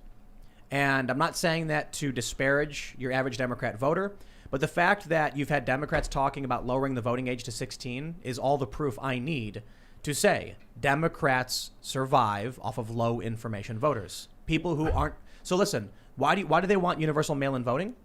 Well, the left says to make it easier for people to vote. Should someone who has no idea what they're voting for or who they're voting for vote? My personal opinion, no. That's why I don't like, we talked about this quite a bit, getting rid of the Democrat and Republican, getting rid of parties on ballots. Imagine you got a flyer in the mail, or imagine you go to vote and you see Connor Lamb, Sean Parnell, no Democrat, no Republican, just the names. The only people who are going to get the votes are the people who are like, I like Sean Parnell or I like Connor Lamb. Now what happens is you get a ballot in the mail and they go, Democrat. They don't know what they're voting for. They don't know why they're voting for it. And that's what Democrats thrive on. We can't function if people just are saying, I don't know, party, boop, and they're not really voting for anything other than team. Then you end up with people who sell you out to, say, China, and that's what we're headed towards. You know what, man? I think the Democrats, this was their reckless abandon, their desperate attempt to get enough votes to beat Trump by waking many people to politics, getting them as active as possible and angry as possible. And now we're all sitting here watching this relief bill, this ridiculous omnibus spending bill. Everybody basically hates it. Everybody's angry. Democrats hate it. The leftists hate it. Conservatives hate it. Trump supporters hate it. They're throwing it in our faces and laughing. So at this point, I think the establishment is rather content. Mitch McConnell is already telling other senators not to support Trump on January 6th. Don't do it. He's already planning to override Trump's veto. Trump wants to veto the defense spending bill. Well, the Republicans never had his back. They were only forced to have his back because they knew that Trump had the support of the people. Well, let me tell you, man, I think that's a huge look. If that's the case, if what you say is true, it'd be a huge mistake for any Republican in the House or the Senate to run away or distance themselves from the president. He is by far the most popular president in our nation's history, period. And no, I don't include Joe Biden in that count because I'm sorry. Look, you could say what I don't want to get you in trouble on YouTube or whatever. So I don't believe that he got 80 million votes. The guy never left his basement. He doesn't inspire anybody. He did not have a single message. He can't string together a single coherent sentence. And this idea of widespread voter fraud, I disagree with it. I think the fraud was very surgical. And if you look at the red waves happened everywhere, except for in areas in counties that Democrats absolutely had to win. It was a zero-sum game. Look at John James in Michigan. Look at Derek Van Orden, Navy SEAL in Wisconsin. Those two guys lost. Me in PA 17. In the areas that Democrats had to win, in counties that they had to win to carry key battleground states, they won. Red wave everywhere else. In Allegheny County, the president didn't lose the state of Pennsylvania in Philadelphia, right? That's not where he lost. He lost the state of Pennsylvania in Allegheny County, where Joe Biden had the second highest voter turnout ever to Lyndon B. Johnson in 1964.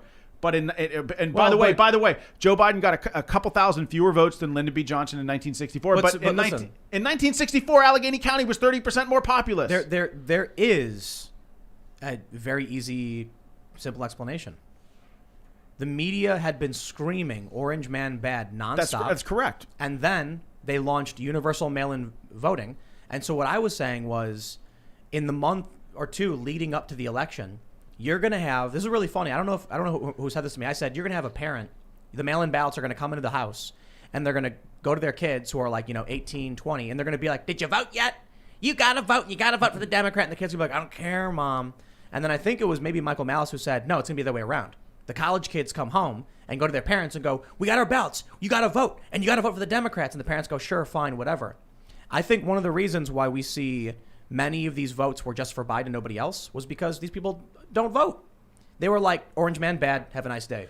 Well, look, a couple things. Like, let's just even say there was no fraud, right? None whatsoever. I still Well, contend, Bill Barr said there was. Well, of course, He literally did.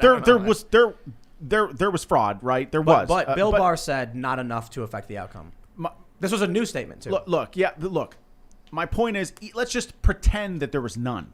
This is still not a free and fair election. You had the media parroting nonstop lies about the president every single day. The mainstream media, most in the media.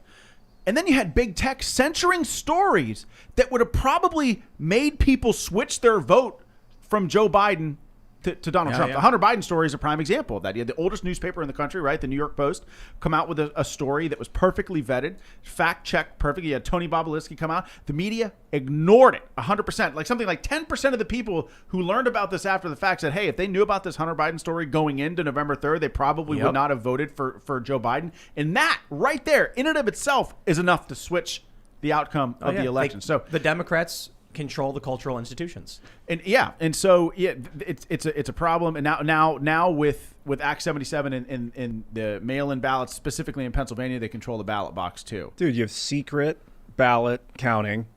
Days after the election was done, November 5th and 6th, they're still counting on this foreign proprietary voter machine. Canadian corporation built this proprietary voting machine that counts in secret. I don't know anything about days after. They need to know how many they need. No, it's insane. The voting machine. The problem with the voting machines is not that they're counting in secret. There's proper tabulation on these things. The problem is that when Trump campaign and others sued, the lawsuits were thrown out on procedural grounds. The problem is it's not that they were proper or improper. It's that we don't know. We don't know anything. I know. There's no transparency. Well, there's a lack of transparency, I should say. That is. In Arizona, when they filed subpoenas for the voting machines to actually get the forensic analysis, you can see the vote counts. You can see the signatures. They're not doing it. Oh, they gave us one? That's like, what are those? No, they blocked it and they said, we're going to court and we're not going to follow the subpoenas. They got subpoenaed and said, F you, we won't listen. And in Georgia, when Trump said we want a hard signature audit, they said no. And they did like these sample audits. So every single time there's been someone saying, can we look at these machines? It's been a no. And the one time we did in Antrim County, the report came out saying widespread, they claimed in this report there were intentional errors in like 68% to force adjudication so an election official could choose where the vote goes. That's the problem. So transparency. I would tell you, I'll tell you what happened very simply in the state of Pennsylvania, right? There are all sorts of issues with this election. You're looking at changes that were made in the middle of the game, right? Unconstitutional changes to our election code and to voting in the middle of the game, right? The Secretary of State in the state of Pennsylvania said, we're going to remove the signature verification for ballots. We're going to remove for mail-in ballots. We're going to remove the postmark requirement for any mail-in ballot. We're going to remove any semblance of a deadline for a mail-in ballot. This was just a few weeks before the election. So my point is, they used COVID to create chaos at the top. They changed the rules at the last minute at the top, right? And then add to that, at the next tier down, you had, what I call Zuckerberg money that was invested in heavily Democratic counties, like Allegheny County. I think got $2.2 million. I don't know. It wasn't from Zuckerberg directly, but it was from a shell corporation or something like that. You can look it up on Google right now and find it, to pay election judges to boost their salaries, right? This is all, just look it up. I don't think that this is legal, by the way, but I haven't seen lawsuits on it yet, but you bank on it. There will be lawsuits on this, where they boosted the salaries of judges of elections. They created remote satellite voting facilities where people could just show up at like an ice rink and cast their ballot. And they funded drop boxes. Yeah, and they funded drop boxes. Well, and then beyond that, and you had this issue in Beaver County nursing homes that I've looked at, like granny harvesting, ballot harvesting in nursing homes. You have ballots and issues of ballots of zero chains of custody in PA 17 that were cast. That we had stories and affidavits from people who heard people voting twice. Right? They mailed in a ballot and then they voted provisional. I mean, there are all sorts of issues with this, and all I'm saying, right, is that we should look into it. This is the first time that we've used an all mail-in system or no excuse absentee system in the state of Pennsylvania. This is the first time it's ever happened in the middle of a once in 100-year pandemic. Is it not okay to think critically about this and say, let's look into this a little bit to make sure that everything went as it was supposed to go? Because every ballot that was cast illegally cancels out a ballot of someone who showed up on election day to vote. There's no political willpower. There's some. Listen. It's like I was saying. The Democrats will come into Congress and propose a bill to burn down the House, and Republicans will say only burn down the kitchen. I think we need instead of arguing, how about we don't burn down the House? They say, well, we'll negotiate with you on what you're asking for. Well, what upsets me is that how is it the responsibility of the citizen to prove these things? Is it not the responsibility of the government to prove to the people that their elections are free and fair? We are the government. Yes, and is it not the responsibility of the media to be a watchdog for the people and ask real questions fourth about estate? Yes. And this is why I'm pretty pessimistic on where we go next. Because the media in this country they're Democrats. That's true. I mean, the overwhelming majority of all of these big media companies are pro-Democrat. They would not report on Hunter Biden, even though it was probably one of the biggest stories of the decade or longer. And so they're not watchdogs, they're advocates. And so you have advocates, and we are headed towards California-style one-party rule. You know what I love about California? A year or so ago, probably 2 years ago, I was reporting on the rise of medieval diseases in California because their government has failed. And it's basically Democrat supermajority in all of these big cities. And they saw bubonic plague and like typhus, all of that happening just before COVID happened. They were the worst prepared place. Their policies were failures. And you look at New York, which was the worst affected, and once again, Democrat controlled. So I would think it's not Democrat. It's a corporatist issue. They're corporatists masked with that Democrat phrase. Of course. They chose to ally with that party for the moment. They're cronies. And it's Republicans too. It's just that when Trump came into the Republican Party, some people sided with him, and new people have now gotten elected, and would have been someone like yourself. A lot of the new Republicans that are coming in are good, regular people and supporters of the president and the working class individuals, populists, I suppose. But there's too many. I mean, the Democratic Party is almost exclusively like crony corporate types, and the Republican Party is a lot of them. So I don't know how you change that. We got to work outside the system. There's no fixing that system from within. We need an external blockchain voting system that goes in tandem, something that works in tandem with the broken system so that you can outshine it.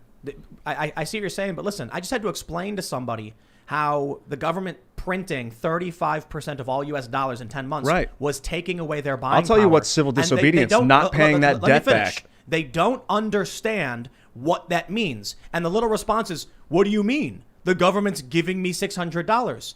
These people who are voting, who are being given mail-in ballots universally, just appearing in their mailbox, they're going, oh, I get $600. You're using an anecdotal argument. You know some stupid people. That doesn't mean we can't work outside the system. That is nothing. What are you talking about? You're saying this anecdotal idiot that's like, I got 600, bro. That means that they're too stupid to create a new system. I don't think that's true. You think people understand that the lockdown is destroying their buying power and transferring their wealth to the wealthy elites? I think they're capable of understanding that, yeah. Yes. And so the problem right now is you creating a voting system won't change the fact that people don't understand how they are getting ripped off by crony fake representatives. I'm not trying to solve the problem of people getting ripped off with the new voting system. They're different problems we're talking about. Then why did you bring it up? Because we need something that's transparent when we're talking about voting and how to fix the system so people like Sean can actually run for office and win. Right. So instead of you changing the subject, I was talking about the fact that we have universal mail-in voting corrupting the system by putting votes into the hands of people who have not been properly informed and educated because the media class is controlled by the Democratic Party.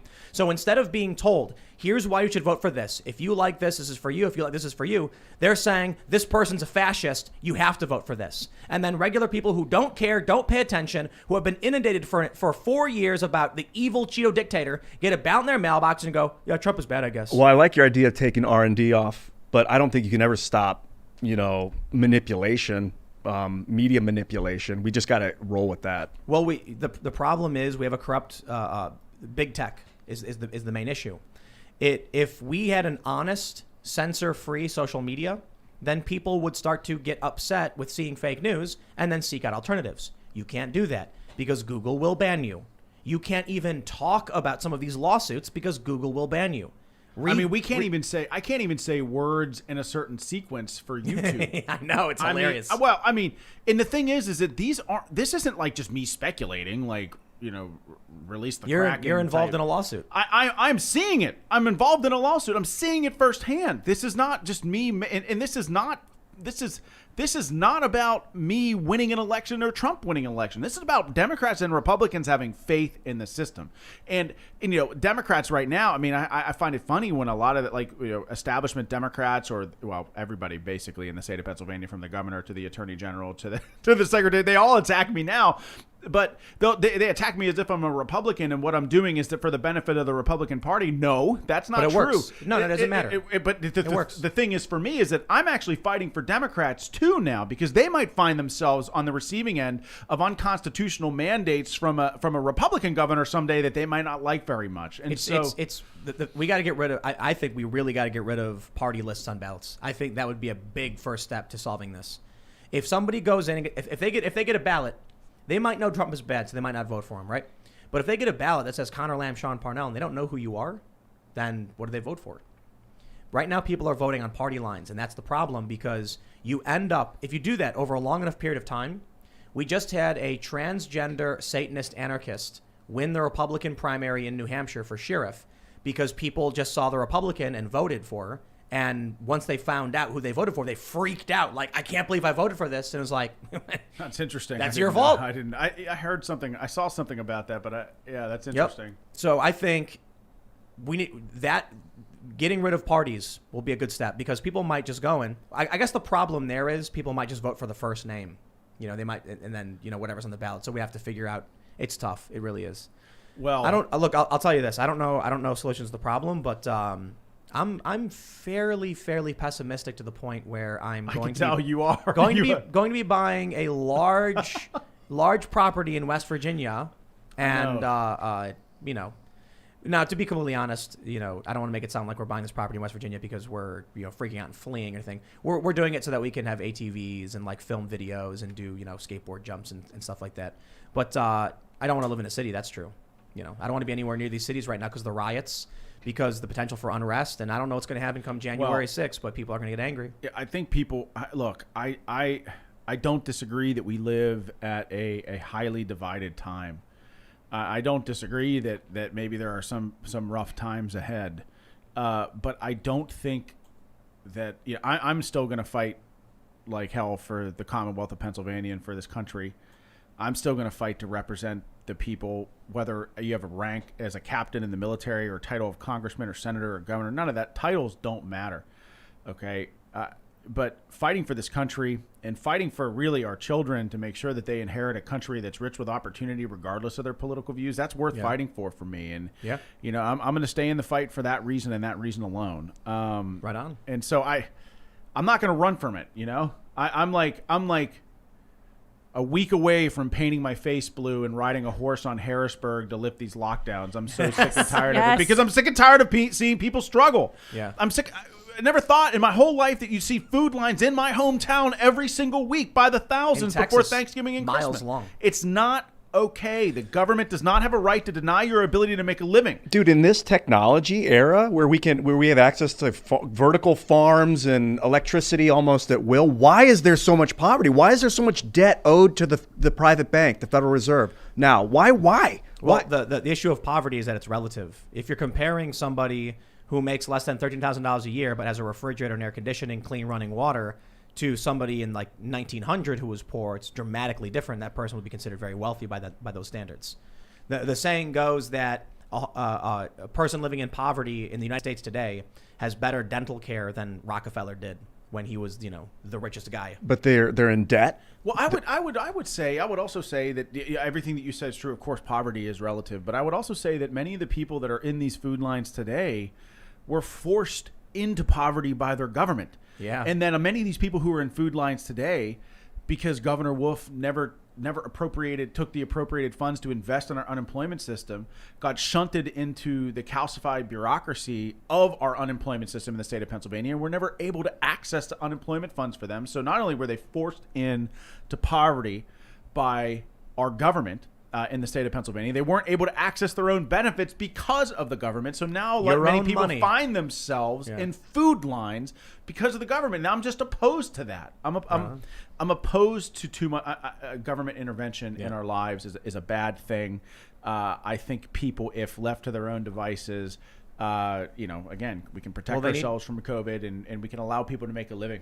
People need to be responsible for themselves. But we should go to Super Chats. Hey, wait, before we go to Super, are you going to open my gift? I am. Right before we go to Super Chats, right now. Oh, I put you on the spot. You don't have to open No. I was going to do it right before we start Super Chats. You just beat me to it. Okay. Oh, you guys are on Now he talked about this gift ahead of time, and he listed all these cool things that he thinks it might be, and it was none of those things. And now I'm really worried that you're not going to like any of these. It's going to be awesome. So Sean got me a present, I guess. Yeah. Is that at 5,000 pages of a 5,500 bill? Yeah. COVID relief bill? Yeah. And you I said- didn't you wrap said- it. I didn't wrap it. Melanie wrapped it because she's like literally the best rapper ever. Nice She's wrap But you job. said it's something I asked for. Yes, it's something that you asked for. It's going to be really awful and embarrassing and get us banned from YouTube. I think Maybe. no, God no. But now I feel like it's going to be totally underwhelming. Let's see. The wrapping. I'm sure it's great. But Okay. it's not that's just a box underneath it. So you have to go. Would you like to open the box? It's Christmas, everybody. Yeah. You remind me of Ralphie from the Christmas Story. Well, I don't want to. There's not going to be a pink bunny. No, but there's a suit. label on the front. That's No, what just I'm trying to. Oh, Yeah. Yeah. Gonna dox you. Oops. What is this?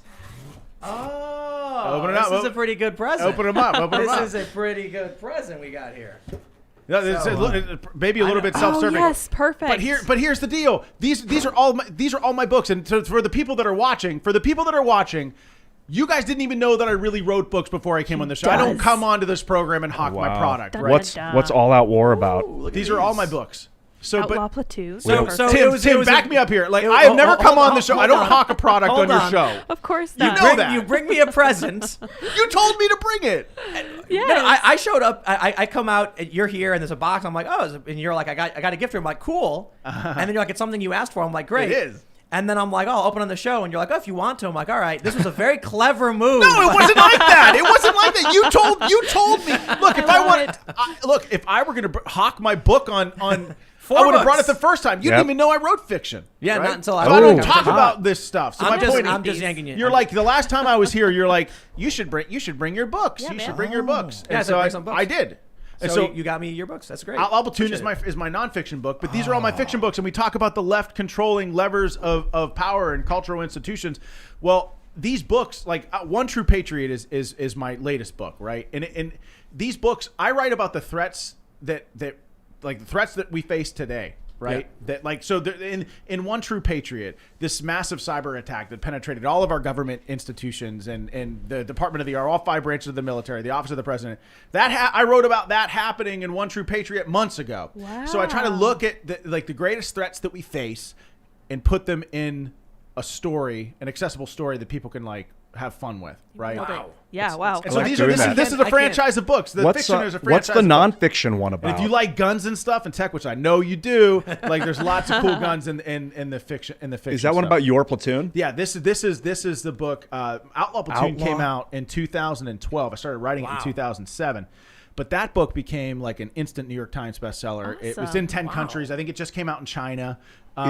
Is it about your platoon? Yeah, it's about my platoon. photos and 485 everything. Were you guys Yeah. forced to like disobey orders and become outlaws or something? That's what it sounds like. I've gotten that. It's I've gotten that question before, but no, that's just the name of my platoon. Oh. That's awesome. But yeah, so like it. Jeez. I was thinking like the power of Tim's audience is kind of amazing. Like if One True Patriot or any like, can you imagine like if One True Patriot becomes a bestseller, and I'm already a best-selling author, so I'm not saying like this is like a thing that I need, but I think that I would make you a main character. I just put you in Oh, the get next outta book. here. I think I would. Oh, good idea. I'll make you the bad guy. Yes. I'll make you whatever you want in the next book. You could be in the Alpha program. What's the Alpha program? Oh, with the Alpha. So I kind of created the Alpha Oh, that's program. right. That's right. You told me about it last time. Yeah, so like there were all these times in Afghanistan where we get these missions to go after these targets, and like we know exactly where the guy was. But hey, let's just take my platoon over there. Let's get this guy right now. Like we can get him. I can see him. He's standing right there. But you have to go up through all these layers of bureaucracy before you get clearance. By the time you get clearance, He's gone. He's gone. So I said, well, what if we developed a program called the Alpha program that was not that didn't have to adhere to any sort of bureaucracy, that gave the president a third option between diplomacy and war, right? All out war. And in this case, he'd lean on the Alphas. Now We used to have that. we used to have that. Yeah, so, back in the day. Like so a long time ago. Yeah, so the Alpha program was created in the wake of the OSS after World War II. There are 9 Alphas in the Alpha program, each assigned to a different geographic area of the globe, right? And these books follow Eric Steele, who is the youngest Alpha. Part of the program he's the president's favorite, and so the president, he's like the president's fixer. He sends him into really hot situations to fix global problems. And so it's sort of like a Tom Clancy, Vince Flynn blend of a military political thriller. And so Now you need video games and movies. well, before Yep. I started running for political office, that's exactly what I was trying to do out there, All right. working with some of these Hollywood producers to make a Netflix series and do all this cool, sexy stuff. Writing stories and fiction is always something I've been passionate about, but I did not do this to hawk this product on your show. I hope you know that. I didn't even mention the fact that I wrote fiction when I first came here. That's true. He did not. I did Well, not. now we'll have him chilling and we'll read some You're actually super going to read chats them because I'm going to quiz you. and- Do it. You're not going to read them. To be honest, probably not. You got to do I'm your not trying to be book on mean, tape. But listen. We had Alex Jones on the show, and he asked me to come on his show, and I was like, eh. And people were like, Tim, why won't you just at least lie to people? I'm not going to do it. Like, I'll tell you right now. The reason why I probably won't read them is because I'm working all the time. Well, I know you work nonstop. You're the Yep. hardest worker I know. Have you read them? Yep. Done like a book on audiobook? No, I mean I don't read any of those. Actually, Dude, you gotta do I'll probably read this. audiobooks. I'll probably read Al Platoon for That sure. looks awesome. Yeah. Yeah, the because this is the kind of stuff, the perspective, the real world stuff, for fiction and entertainment stuff. For the most part, I'll play some video games as like in some downtime if I need to get out. But this is the kind of thing I'll probably read at night, just because it's like actual real world conflict, war and stuff. That's cool. Yeah. That's the important stuff. You asked me to bring them, so I brought them. Appreciate And it, man. Thanks for the books. they were wrapped up. But I'll I'll tell you read the this: other they will be read absolutely almost Yes. immediately by people here. No- Yeah, so no Man joke. of War is the first one. All Out War is the second. So they One are True in order. Patriot. Okay. Yeah, One True. You don't have. They're all standalone stories, but have the same character. And I'm Okay. working on book 4 now, which is all about China and all about the next level virus that comes. Like COVID-19 was really just an economic and political. Well, did you see weapon. Songbird, the movie? No. COVID-22 or whatever. Oh God. Well, I'm not. God, I don't want. So I don't call it COVID because if I ever hear the word COVID one more time, I can't. But Yeah. Well, let's read some super chats because we got people who have asked some questions. All right, let's see. What's Student of History says the cops aren't Praetorian Guard. Praetorian Guard liked offing the emperor and auctioning the position would be more like mercenaries. Pay the gold and they do whatever you ask regardless of morals. That was the Varangian Guard. That was Interesting. the Byzantine cadre. Let's see. Talbot Link says, I'm alive today exactly because I disregarded 2 orders and was proven right while enlisted. All branches have troops that do the same, spread around. that's Interesting. it. That's Yeah. That's it. Did you ever encounter a situation where you had to defy orders? No. No. Do Because you know anybody who did, or Yes. Yeah. I mean, one of my friends, Dakota Meyer, was awarded the Medal of Honor for it. whoa, really? What did he do? I've heard of him before. Oh, Dakota Meyer's an amazing guy. I mean, Dakota Meyer. You read it. Just Google him. Read his story. He won the Medal of Honor in Afghanistan. What's the gist of it? Well, he ran in and out of fire. Yeah. He ran in and out of fire to save people's lives like 5 or 6 times. He tells the Was he story. ordered not to do it or whatever? Or like Yeah. Yes. He was on Jocko Willink's podcast and explains the whole thing. It's insane. Yeah. About going into the he valley. was on that podcast. I think I don't know what episode he was. He was like, but I was episode 192. I think he was on before that. But I talk about. Yeah, Dakota's an amazing guy, but he got awarded the Medal of Honor for disobeying orders. And for the most part, I had great commanders in Afghanistan, and in the field, I was the one issuing commands, as, Yeah. as the commander. And so, I mean, there were I didn't encounter any of those situations. Right on. That's good.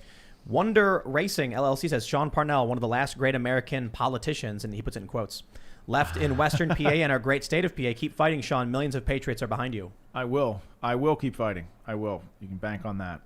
Andrew Lance says, Tim, as a typical Christian voter, all we want from our reps is for them to stop the left at the federal level. We don't want them to invoke intrusive legislation. We want to be left alone from federal government. Your mandatory gun analogy angers me to no end. It's not my analogy. It was actually Michael Malice. And the point was that the left will impose things, but the right doesn't argue on a right-wing argument's terms. So I'm talking about a better example is the lockdown. The Democratic governors shut everything down, destroy the economy. Republican, then they'll say, okay, now that we've destroyed everything, you're relying on us and we'll give you a check. Instead of Republicans saying, open everything back up and stop suppressing people's rights, they say, well, hold on, let's give them less money. That's not an argument against what the Democrats have already done. I think a better analogy for the gun thing would be like, Barack Obama says you have to buy health care, otherwise you get fined. It's basically, criminal in some capacity. Then Republicans should have said, okay, if you want that, then you have to pass this bill that says 2A shall not be infringed, period, in any capacity. Something to defend the rights of people. There's rarely, I should say, arguments from Republicans saying, here's what we are asking for and we want. If what you're saying Until is President true, Trump, right? Right, exactly. I mean, Trump does So that. you're saying that people want to be left alone from federal government. Okay, where are the Republicans right now putting bills forward saying the federal government, and the government in general shouldn't be locking down and suppressing people's rights? We just don't have it. Did you hear that? I heard that. Yeah. You have it in Betsy. me. You have it in me. Right. I'm saying it. Yeah. Well, no. So Very we rare. have But it. you're with- absolutely right. We have it in Trump, right? And that's why Trump won, because finally Absolutely working right. class people and conservatives were tired of getting politicians who all they would do is wag the finger at Democrats and then give them what they want. That's right. That's right. Someone told me Republicans, what do? They roll over for Democrats. That's what they're known for. The establishment Republicans. A ghost says, system is broken because people only know how to talk but not how to act. The First Amendment was written when people believed in things like chivalry. Atlas will still shrug. Well, deeds. Yeah, he's right. Deeds, not words. Right. Yeah. Yeah. Jack Bailey says, the Bible says that in the last 7 years before the rapture, that one of the nations that come about is represented by a lion with eagle's wings, and the eagle's wings shall be plucked, and the lion will stand as a man with a heart. Really? I'll look into it. Paige in PA says, Sean, what are your thoughts on a federal single subject rule similar to that in Article 3, Section 3 of the PA Constitution? Oh my God! Really? I have no idea. I don't know how to answer that question. Do you know what Article 3 is? No, I have to look at the PA Constitution. I mean, Yeah. I am not. I feel like I'm failing this person with the question. I'm not. I am not an attorney. I rely on attorneys to advise me on things, and then I develop my own arguments based on that legal advice. But I am a knuckle dragging warrior. I'm not an attorney, and I won't even pretend to be one on your show. Don't do it. All right. Although I need to. You ready You for know it? what? You know what though? I will get an answer for that. I will get an answer for that question, and Tim, I'll get it to you on your next podcast. So I don't know, but I'll tell that person who asked the question. What's the name? Article 3. Paige from Paige. I will get Paige. Paige in PA. Yes. Paige, I will get an answer for you. I All don't right. know, but I will get an answer. We for got you. we got a comment from someone who really doesn't like you. Oh, You want to hear it? Yes. It's a big super chat too. He basically said pound sign at symbol 1K you Parnell. So I guess he's saying F you Parnell. It's obvious that you are a hack. I hope that your quote political career ends up with you humiliated and exposed as the leech that you apparently are. Leech. What am I leeching off of? I don't know. You apparently write books and you're already doing pretty well for yourself. So I get that a lot. Yeah. That's right. I mean, yeah. Okay. Merry Christmas, dude. Right? all right, let's see. Wandering Mage says, Tim, could you imagine if entire Republican counties decided to become autonomous zones with the declaration that they would not pay federal taxes to protest the nonsense political decisions? What do you think? First super chat. It's very simple. If any large group of people decides to do something, they instantly win. That's exactly right. Government So- it derives its power from the consent Exactly. of the governed. Yes. So if every single person in the country just went about their lives like normal, there would not be a lockdown because you'd have Cuomo being like, "Why won't anybody do anything?" And no one listens to him. If nobody listens to Cuomo, he's just a raving lunatic standing on the street corner screaming about how he's supposed to be in power. If all of these Republican right. counties said we're autonomous, they would be. And what's the government going to do? Imagine this. I mean, how many Republican counties are there? Like 3,000 or whatever? Because they're less populated than the Democrat tightly packed ones. What's going to happen? The National Guard going to get deployed? The IRS going to get deployed to all of these different places? I'm not saying it's a good thing. I think breaking up this country or civil war or anything like that would result in the U.S. becoming extremely weakened. And then China is going to be laughing all the way to subverting and destroying the country faster than they already are. So we really, I've heard a lot of people say peaceful divorce, and I get it because they don't want violence and stuff.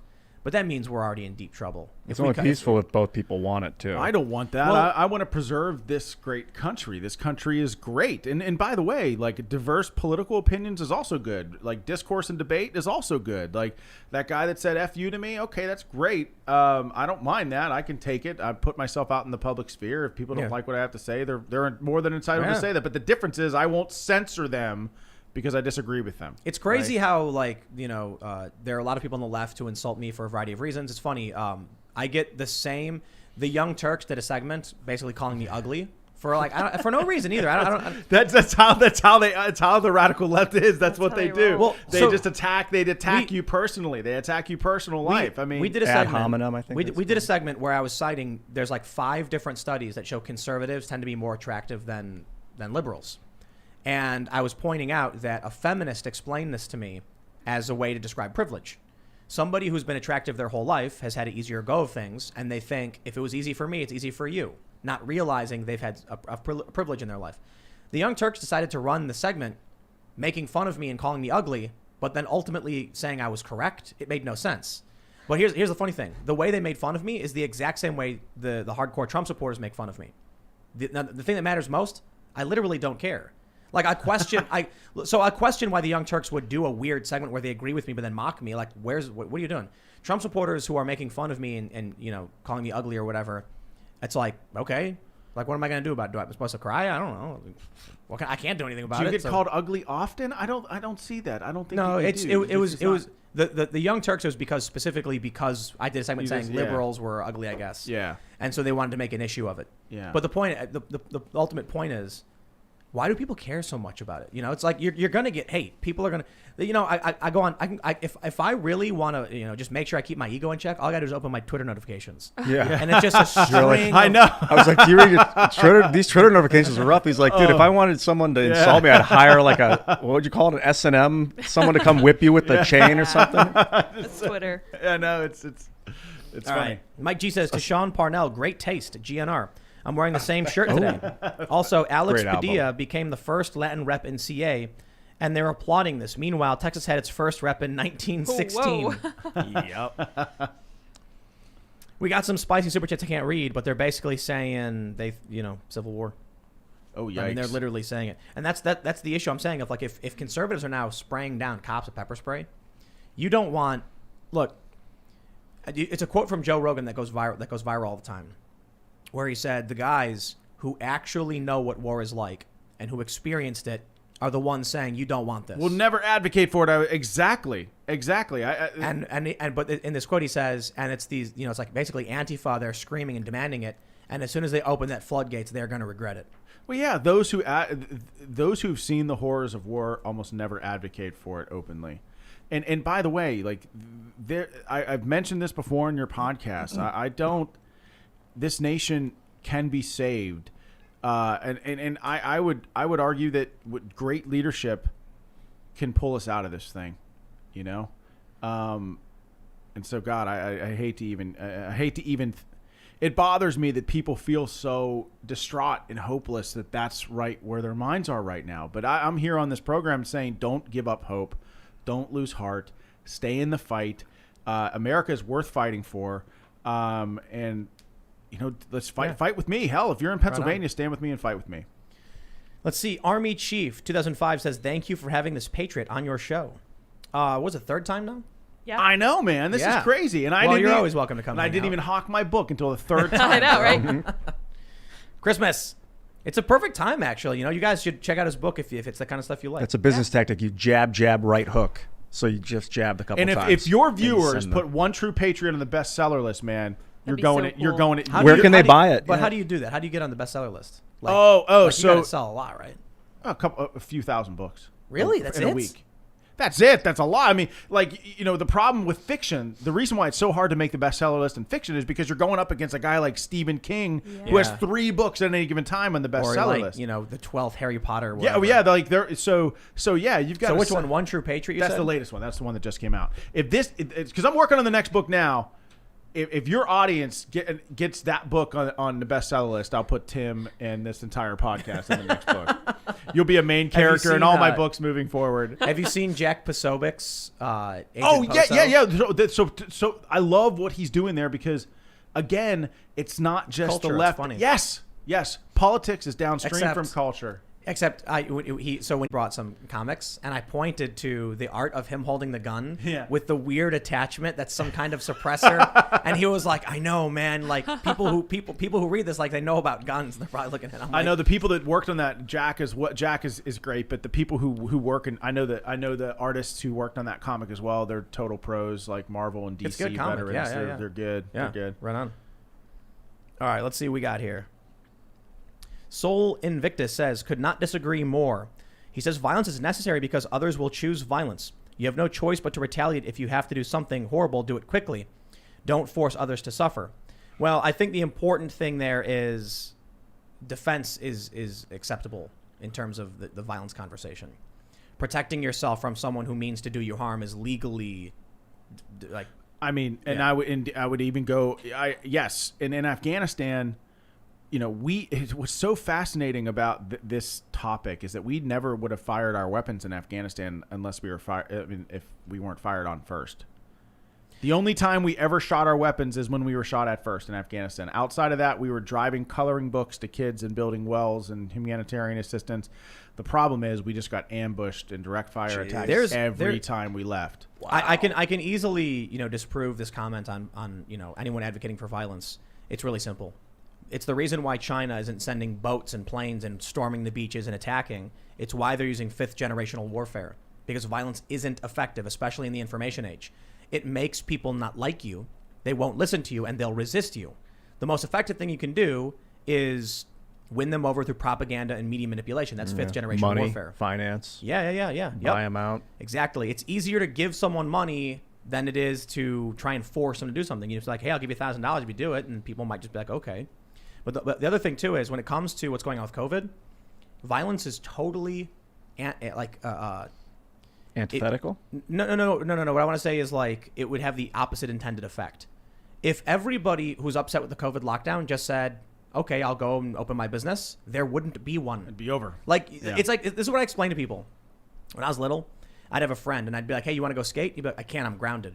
And I would go, okay, do you want to go skate? I can't, I'm grounded. I'm like, what does that mean? My parents told me I can't go outside. And I would say this, what would happen if you go outside? He's like, I'll get grounded again. I'm like, oh. And then what happens when they ground you again? And then you go outside again. And he's like, Well, they walk into your room and they take your TV, they yank it out of the wall, they No, he take said all your he- toys. But Right, now the point you're is- comparing the governor of Pennsylvania to parents. no, what I'm saying is if the lockdowns are like, if you can't open your business because someone said don't open your business, but you could literally walk into your business and open the door, then there's no lockdown. If my kids are for some reason watching this, or your daughters are for some reason watching this, if you're grounded, Well, but Ian made if a you're point. grounded, you're grounded. Yeah, that's just how. Well, it so is. I was All right? like, that's what I Nobody's was Do leaving, not violate nobody's leaving the lockdown. house. No one's leaving the house. if when they're I was grounded. like 15 Don't and be I'm like telling my Tim. friends, the worst thing that's going to happen is they're going to keep telling you can't go outside. But if you're grounded and you can go outside, then grounding you doesn't do anything, does it? If they're telling you you're all locked down, you can't open your business, and everyone says we're going to open our businesses, they can't do But they anything can about come like audit you and take your Not money everybody. out of your bank account. Well, if the individual, they can go after individuals, but if everyone at once does it, Exactly. the system changes. That's exactly it. If people just said, I'm going to nonviolent civil disobedience. And I think the reason why people don't, and specifically in this regard, is because people want to protect their fellow citizens, right? Right. But my point is that we can do both responsibly. We Yes, can we both can. open up and protect public health. It's possible. Nuke the Ice Caps says, and great name by the way, left and right now disowning the police. Everybody is absolutely at their breaking point. When we get to this point, we have to ask why. When they will not allow us to ask why, there really isn't a choice. Left is there. Merry Xmas, lady and gentlemen. Merry Christmas. Don't lose faith in the police. I have, and I stand with them. And again, this is a leadership issue. You know, if leaders stood up and said, keep your businesses open, keep your restaurants open, police don't enforce unconstitutional orders, stand with the people, this problem and these lockdowns would be over tomorrow. A lot of people mentioning that right when we started the show, Trump said, F the COVID relief bill. So awesome. Yeah. Did he really say that? Did he really? No, I don't. Not That's no. not the I mean, it really Yeah. wouldn't surprise me Yeah, if that he would did. have been cool. Especially at this point. Merry Yeah. Christmas. Rita Ho says, good job on pronouncing Fang Fang. Well, it's because we had China Uncensored, and they told us how to pronounce Fang Fang. Everyone says Fang Fang. but I it would think be I said Fang Fang. Yeah. It rhymes with a different word. Yeah, yeah. That's why we yeah, were that's using why I it. went right there. Yeah. The Civic Nationalist says, from the British Empire to the colonies, Merry Christmas, one and all. God save the Queen. To quote the Joker, you get what you effing deserve. Should have just paid them taxes. Hey. I object. So here's the joke I made. When you have these electoral candidates for the Republican Party, Hey, wait a second. He said we get what we deserve. Didn't the UK just lock down because of some mutated Yeah. strain? You're the one missing out on Christmas. Yeah. it's All right. and they think the UK Got you, UK. They're expecting food shortages I know it's Oh, tragic. man. because the Yeah. borders are just shut. That's not good. I know it's terrible. Yeah. have they done? But here's what I said when people you had these Republican electoral candidates. They're not the electors, the electoral candidates for the Republican side cast procedural votes, so it's on record in the event Trump overturns some elections. And you have the Democrats saying they're not legitimate votes, and I'm like, sure, I understand. In terms of the constitutional process, what the Electoral College is, the votes from these aren't official, and I'm sure when the founding fathers signed the Declaration of Independence, sent it to the king. The king looked at it and said, "By what authority do any of these people have to say their country is independent? They're not, because it's our country." And that's it. It's all an issue of confidence. I'm certainly not saying the Republican electors are like declaring independence or anything like that. What I'm saying is, if right now everybody woke up and they just said the government has no authority, it would have no authority. Now, they could go and try and enforce the law, but if literally, like, I hear a lot of people saying, like, tax strikes, like the left talks about this stuff too. Yeah, if nobody was paying taxes, then there would be no authority, but it's an issue of organizational power and people pay taxes. I think the issue is, you'll hear people say, everyone should stop paying taxes or whatever, and it's like, yeah, but most people in this country don't care, and they're fine with paying taxes. The problem is these lockdowns are destroying the lives of regular people who are who are at their breaking point, and now this is where things get crazy. That's when you got to be worried about what people are going to start doing.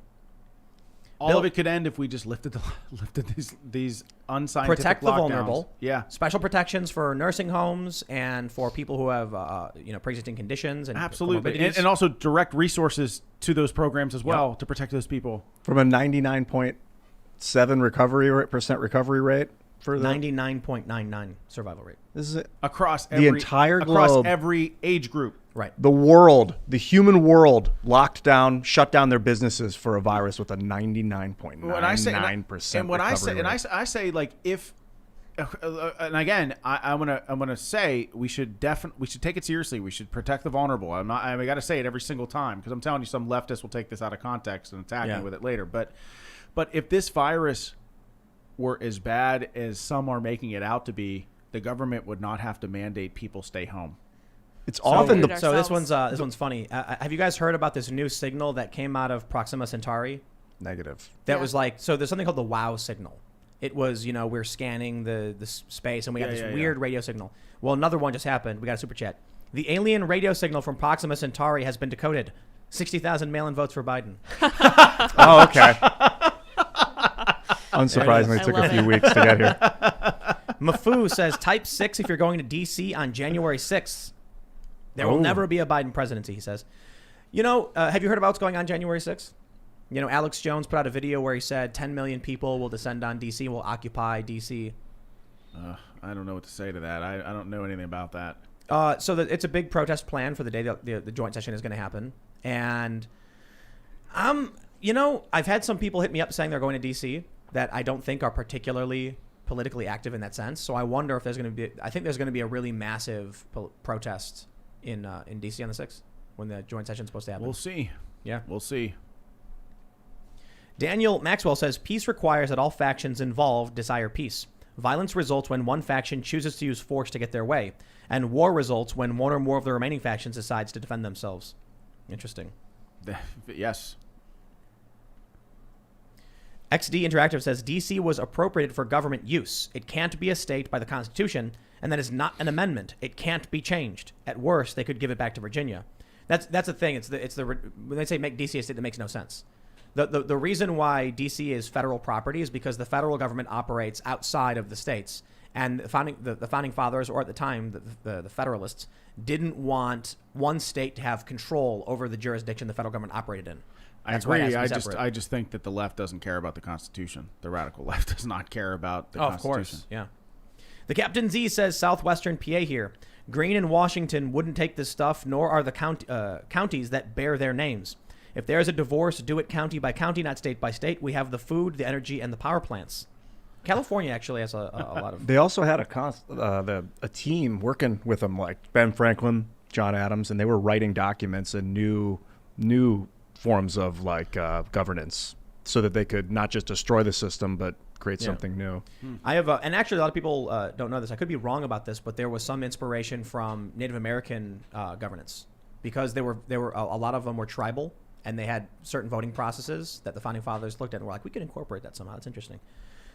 Eddie Johnson, we have a correction here. He says it's Mossy Rock, not Mossy Brook. Oh. Went to a restaurant to support them, and they had customers coming from 3 or 4 hours away to support them. Wow. Yep. Very cool. Mossy Rock, Washington. Interesting. Bernard Kim says, like the idea of obfuscating parties of candidates, but people will just look on Google the party without doing much more research past that. But it's still better than nothing. Yep. Because then you get low information voters going, I don't know. And then they don't vote. And you don't want people, we can't have people voting based on just party, because that doesn't mean anything. It certainly doesn't change much. Right. Right? Yeah. All right, let's see. Damian Harkat says, Tim, you say we must resist, yet any and all resistance is seen as crazy and extreme. If we're basically being told to our face to die and starve, while terrorists on the left run free, what do we do? Nonviolent civil disobedience. People hated the riots. The riots caused a massive drop in support for Black Lives Matter, and the Democrats are freaking out because of it. Mm-hmm. Just showing up and, success is the best revenge, I guess they say, right? Patronize your small business. Show up to restaurants and order food. Help them get by. Help them see this crisis through. Yeah, that's just it. Help your neighbor. Be there for people in their hour of need. All right, let's see what we got here. Bunch of comments that are saying things I can't read on YouTube, but YouTube allowed them to type it in because they don't like me. Context algorithms don't know context. Skeleton King says, Sean, when do we occupy Harrisburg? I just said I was ready to ride on a horse and paint my face blue. They're ready. I know. Gosh, I'm close to it. I'm almost there. I'm almost there. Do it and take pictures. Renee Villarreal says, just got all 7 of my brothers a copy of Sean's book for Christmas. Oh, snap. Looks like you're going to be a main character in the book real soon, Tim. Amazing. A main character? I mean, I'll make you the damn villain. I don't care. The villain? You could be in the Alpha program if you want. I mean, you could do whatever you want. Have him be co-opted by Chinese spies, but he doesn't know it. I mean, you could be an Alpha informant. No, it'd have to be like what do you want? You want to be a spy? No, maybe not a spy, but maybe someone who provides intel, right? So yeah, a human source. Yeah. So it's like we guys. Oh my God, that would totally work with your persona as like a Vice reporter. Yeah, a guy who knows a bunch of people. Oh, dude, I already got a story arc for you. It's already done. I already got it. When you got the questions that need answers to, you got to come on the Timcast IRL podcast. We have too many people come in and out of this place, I hear secrets. You whisper. We exactly. He's part of the Illuminati now. Exactly. Oh, yeah. That's true. Exactly. Oh, yeah. I mean, that would be if this audience puts that book on the bestseller list, that would be insane. That would be crazy. You just have a stink bug land on your shirt, I think, Tim. Where? Oh, there he is. Oh, yeah, He she's fell flying down. around. They're little clumsy things. Are kind of funny. Yeah, I like them. All right, let's see. And Repeat says, did Sean just say if the leaders tell the police to not enforce unconstitutional orders? Really? Did the police take an oath to uphold the Constitution or an oath to be mindless order followers? Shaking my head. There's an oath to uphold the Constitution. And many of them are just mindlessly following orders. Well, what I was just saying that the police have been put in very tough positions because they also part of their oath is to protect and serve, and they believe in the middle of in the midst of this pandemic that they really are protecting people's lives by keeping them socially distanced. They're in a tough spot, but I say always fall back on what is constitutional and what is not. Like the government cannot tell you what you have to wear in your own home. The government cannot tell you how many people you can have in your own home. The government cannot tell you that you're not allowed to make a living for your family. Yeah. So fall back on the Constitution and let it be our guide in times of crisis, because that is our shield. The Constitution protects all of us from authoritarian government overreach, Democrat, Republican, or independent otherwise. Jamie Arzola says Tim Pool is the reincarnation of Hunter S. Thompson. I don't think so, because he was like crazy on drugs. But not in the beginning. Who is that? Hunter S. Thompson? I don't know who this is. Are you sure? Are you being serious? Oh yeah, I know who he is. Of course. He's a writer that I don't know who he went is. and took a bunch of drugs with his Hell's lawyer, Angels. drove across the country. Yeah. Did Fear and Loathing in Las Vegas was on a is the ton film. of He drugs. Oh, I Yeah. didn't know that. But opposite of Tim. Jamie also says, shout out to the United States Marine Corps. Semper Fi. There you go. Yeah, he was just because there's a Bill Murray movie. I don't know. I assumed you probably would have seen it. Fear and Loathing? Yeah. Yeah. Well, Yes. of course I know that. Johnny Depp that's plays Hunter S. Hunter. Thompson. I didn't know that. Oh, there you go. There you go. He's a pretty prolific writer.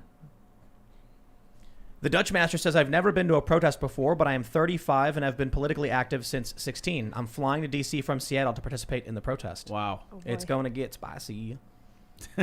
Brandon Tom says, Alpha Project, the pool identity. Ooh.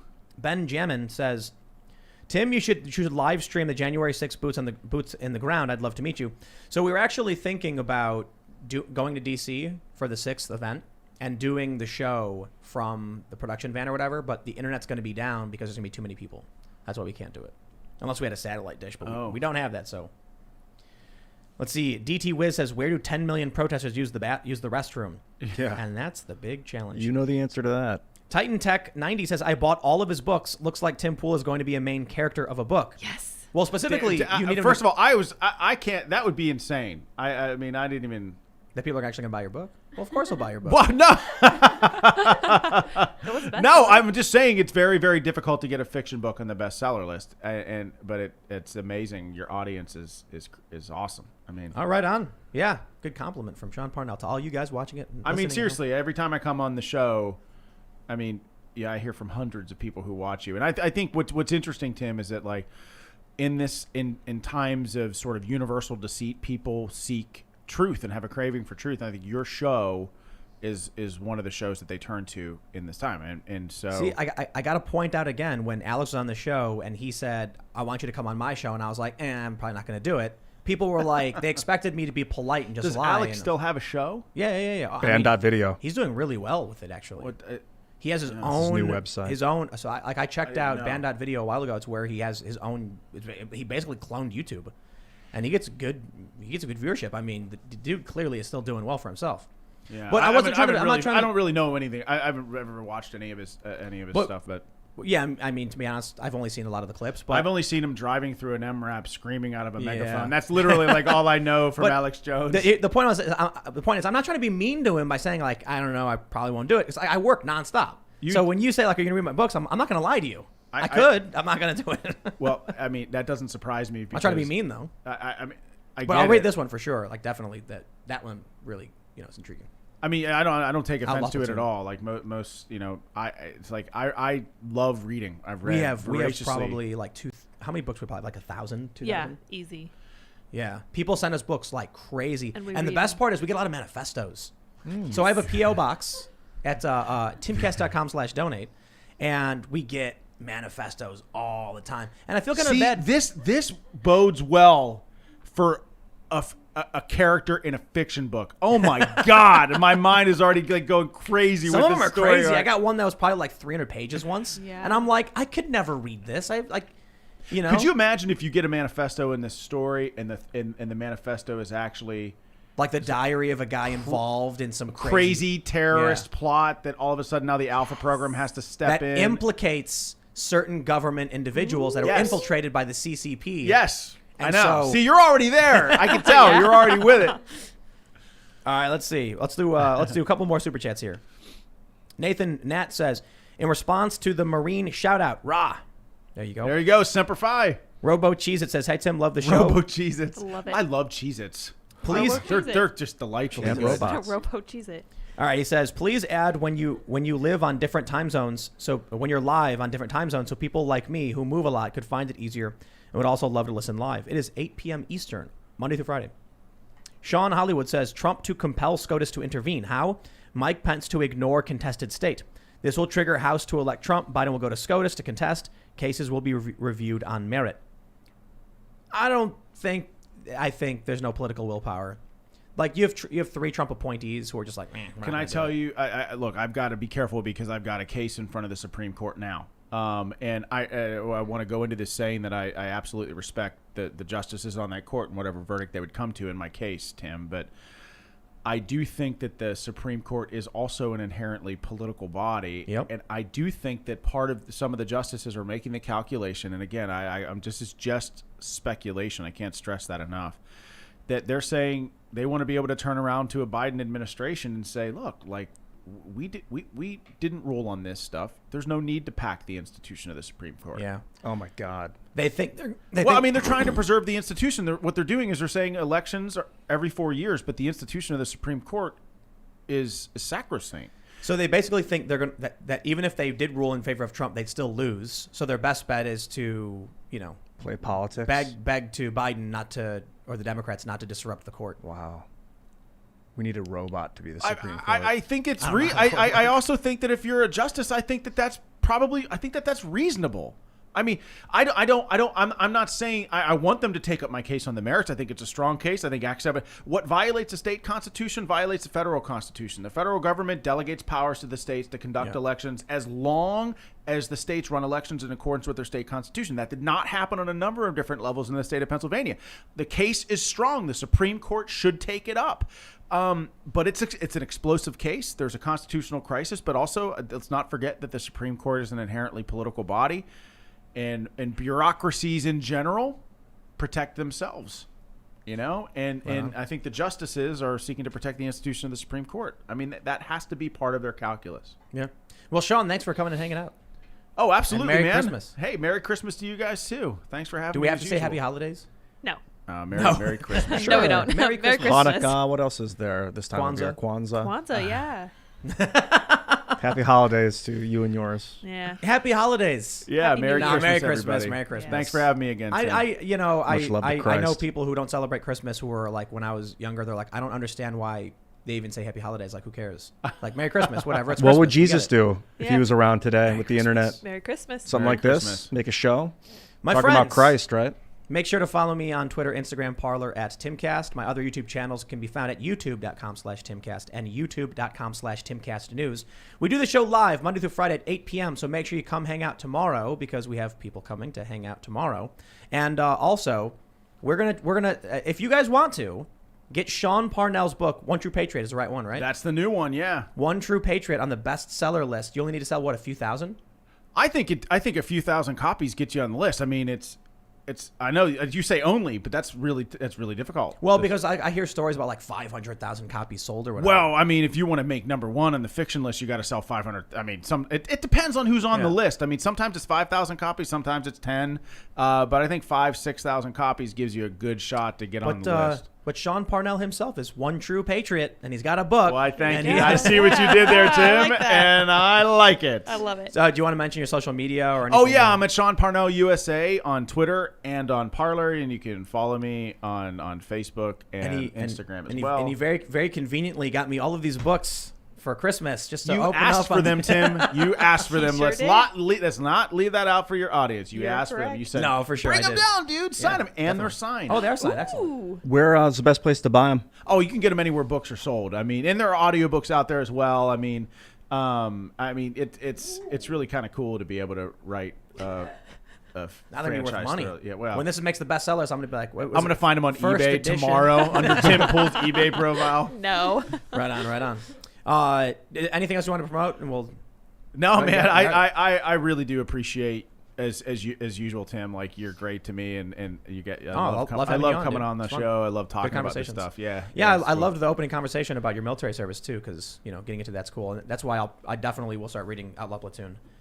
Because this to me is like I've been in civil unrest and civil conflict, like I don't whatever you'd call a revolution in Egypt was like the peak of the craziness, but so reading this and reading more about the actual full blown conflict is book is not it's a studiously nonpartisan book. It's just about close infantry combat and a year and a half of it. Yeah. The media really fed us like a kind of a storybook, not like, hey, no violence really even happened during the war. We just went in and made sure everyone was safe. It's not. It's funny that you say that because when we went into Afghanistan, I mean, we thought we were going into a stability and support operation, and we could not have been more wrong. Yeah. It was intense, close infantry combat for 16 months, and it's all in that book.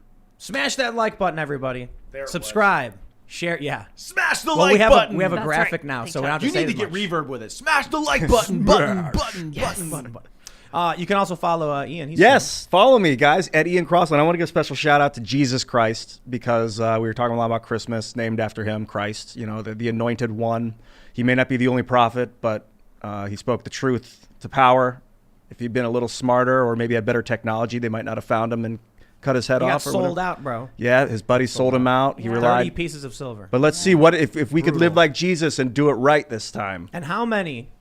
And I'll say this, 'cause I'll be controversial, especially with you here. Oh no. To the police officers who are being told to enforce unconstitutional or even outright illegal edict in exchange for 30 pieces of silver, you must reject it. Yeah. You can also follow Sour Patch Lids. You can. Sour Patch Lids. LIDS on I Twitter. do. I do. She's a good follow. Oh, thank Yeah. you. I appreciate that. Spicy Means a lot to memes. me. Interesting indeed. takes. Right on. Yes, the best. We will be back tomorrow, so make sure you smash that like button on your way out. And thanks for hanging out, everybody. We'll see you tomorrow at 8 p.m. Bye, guys.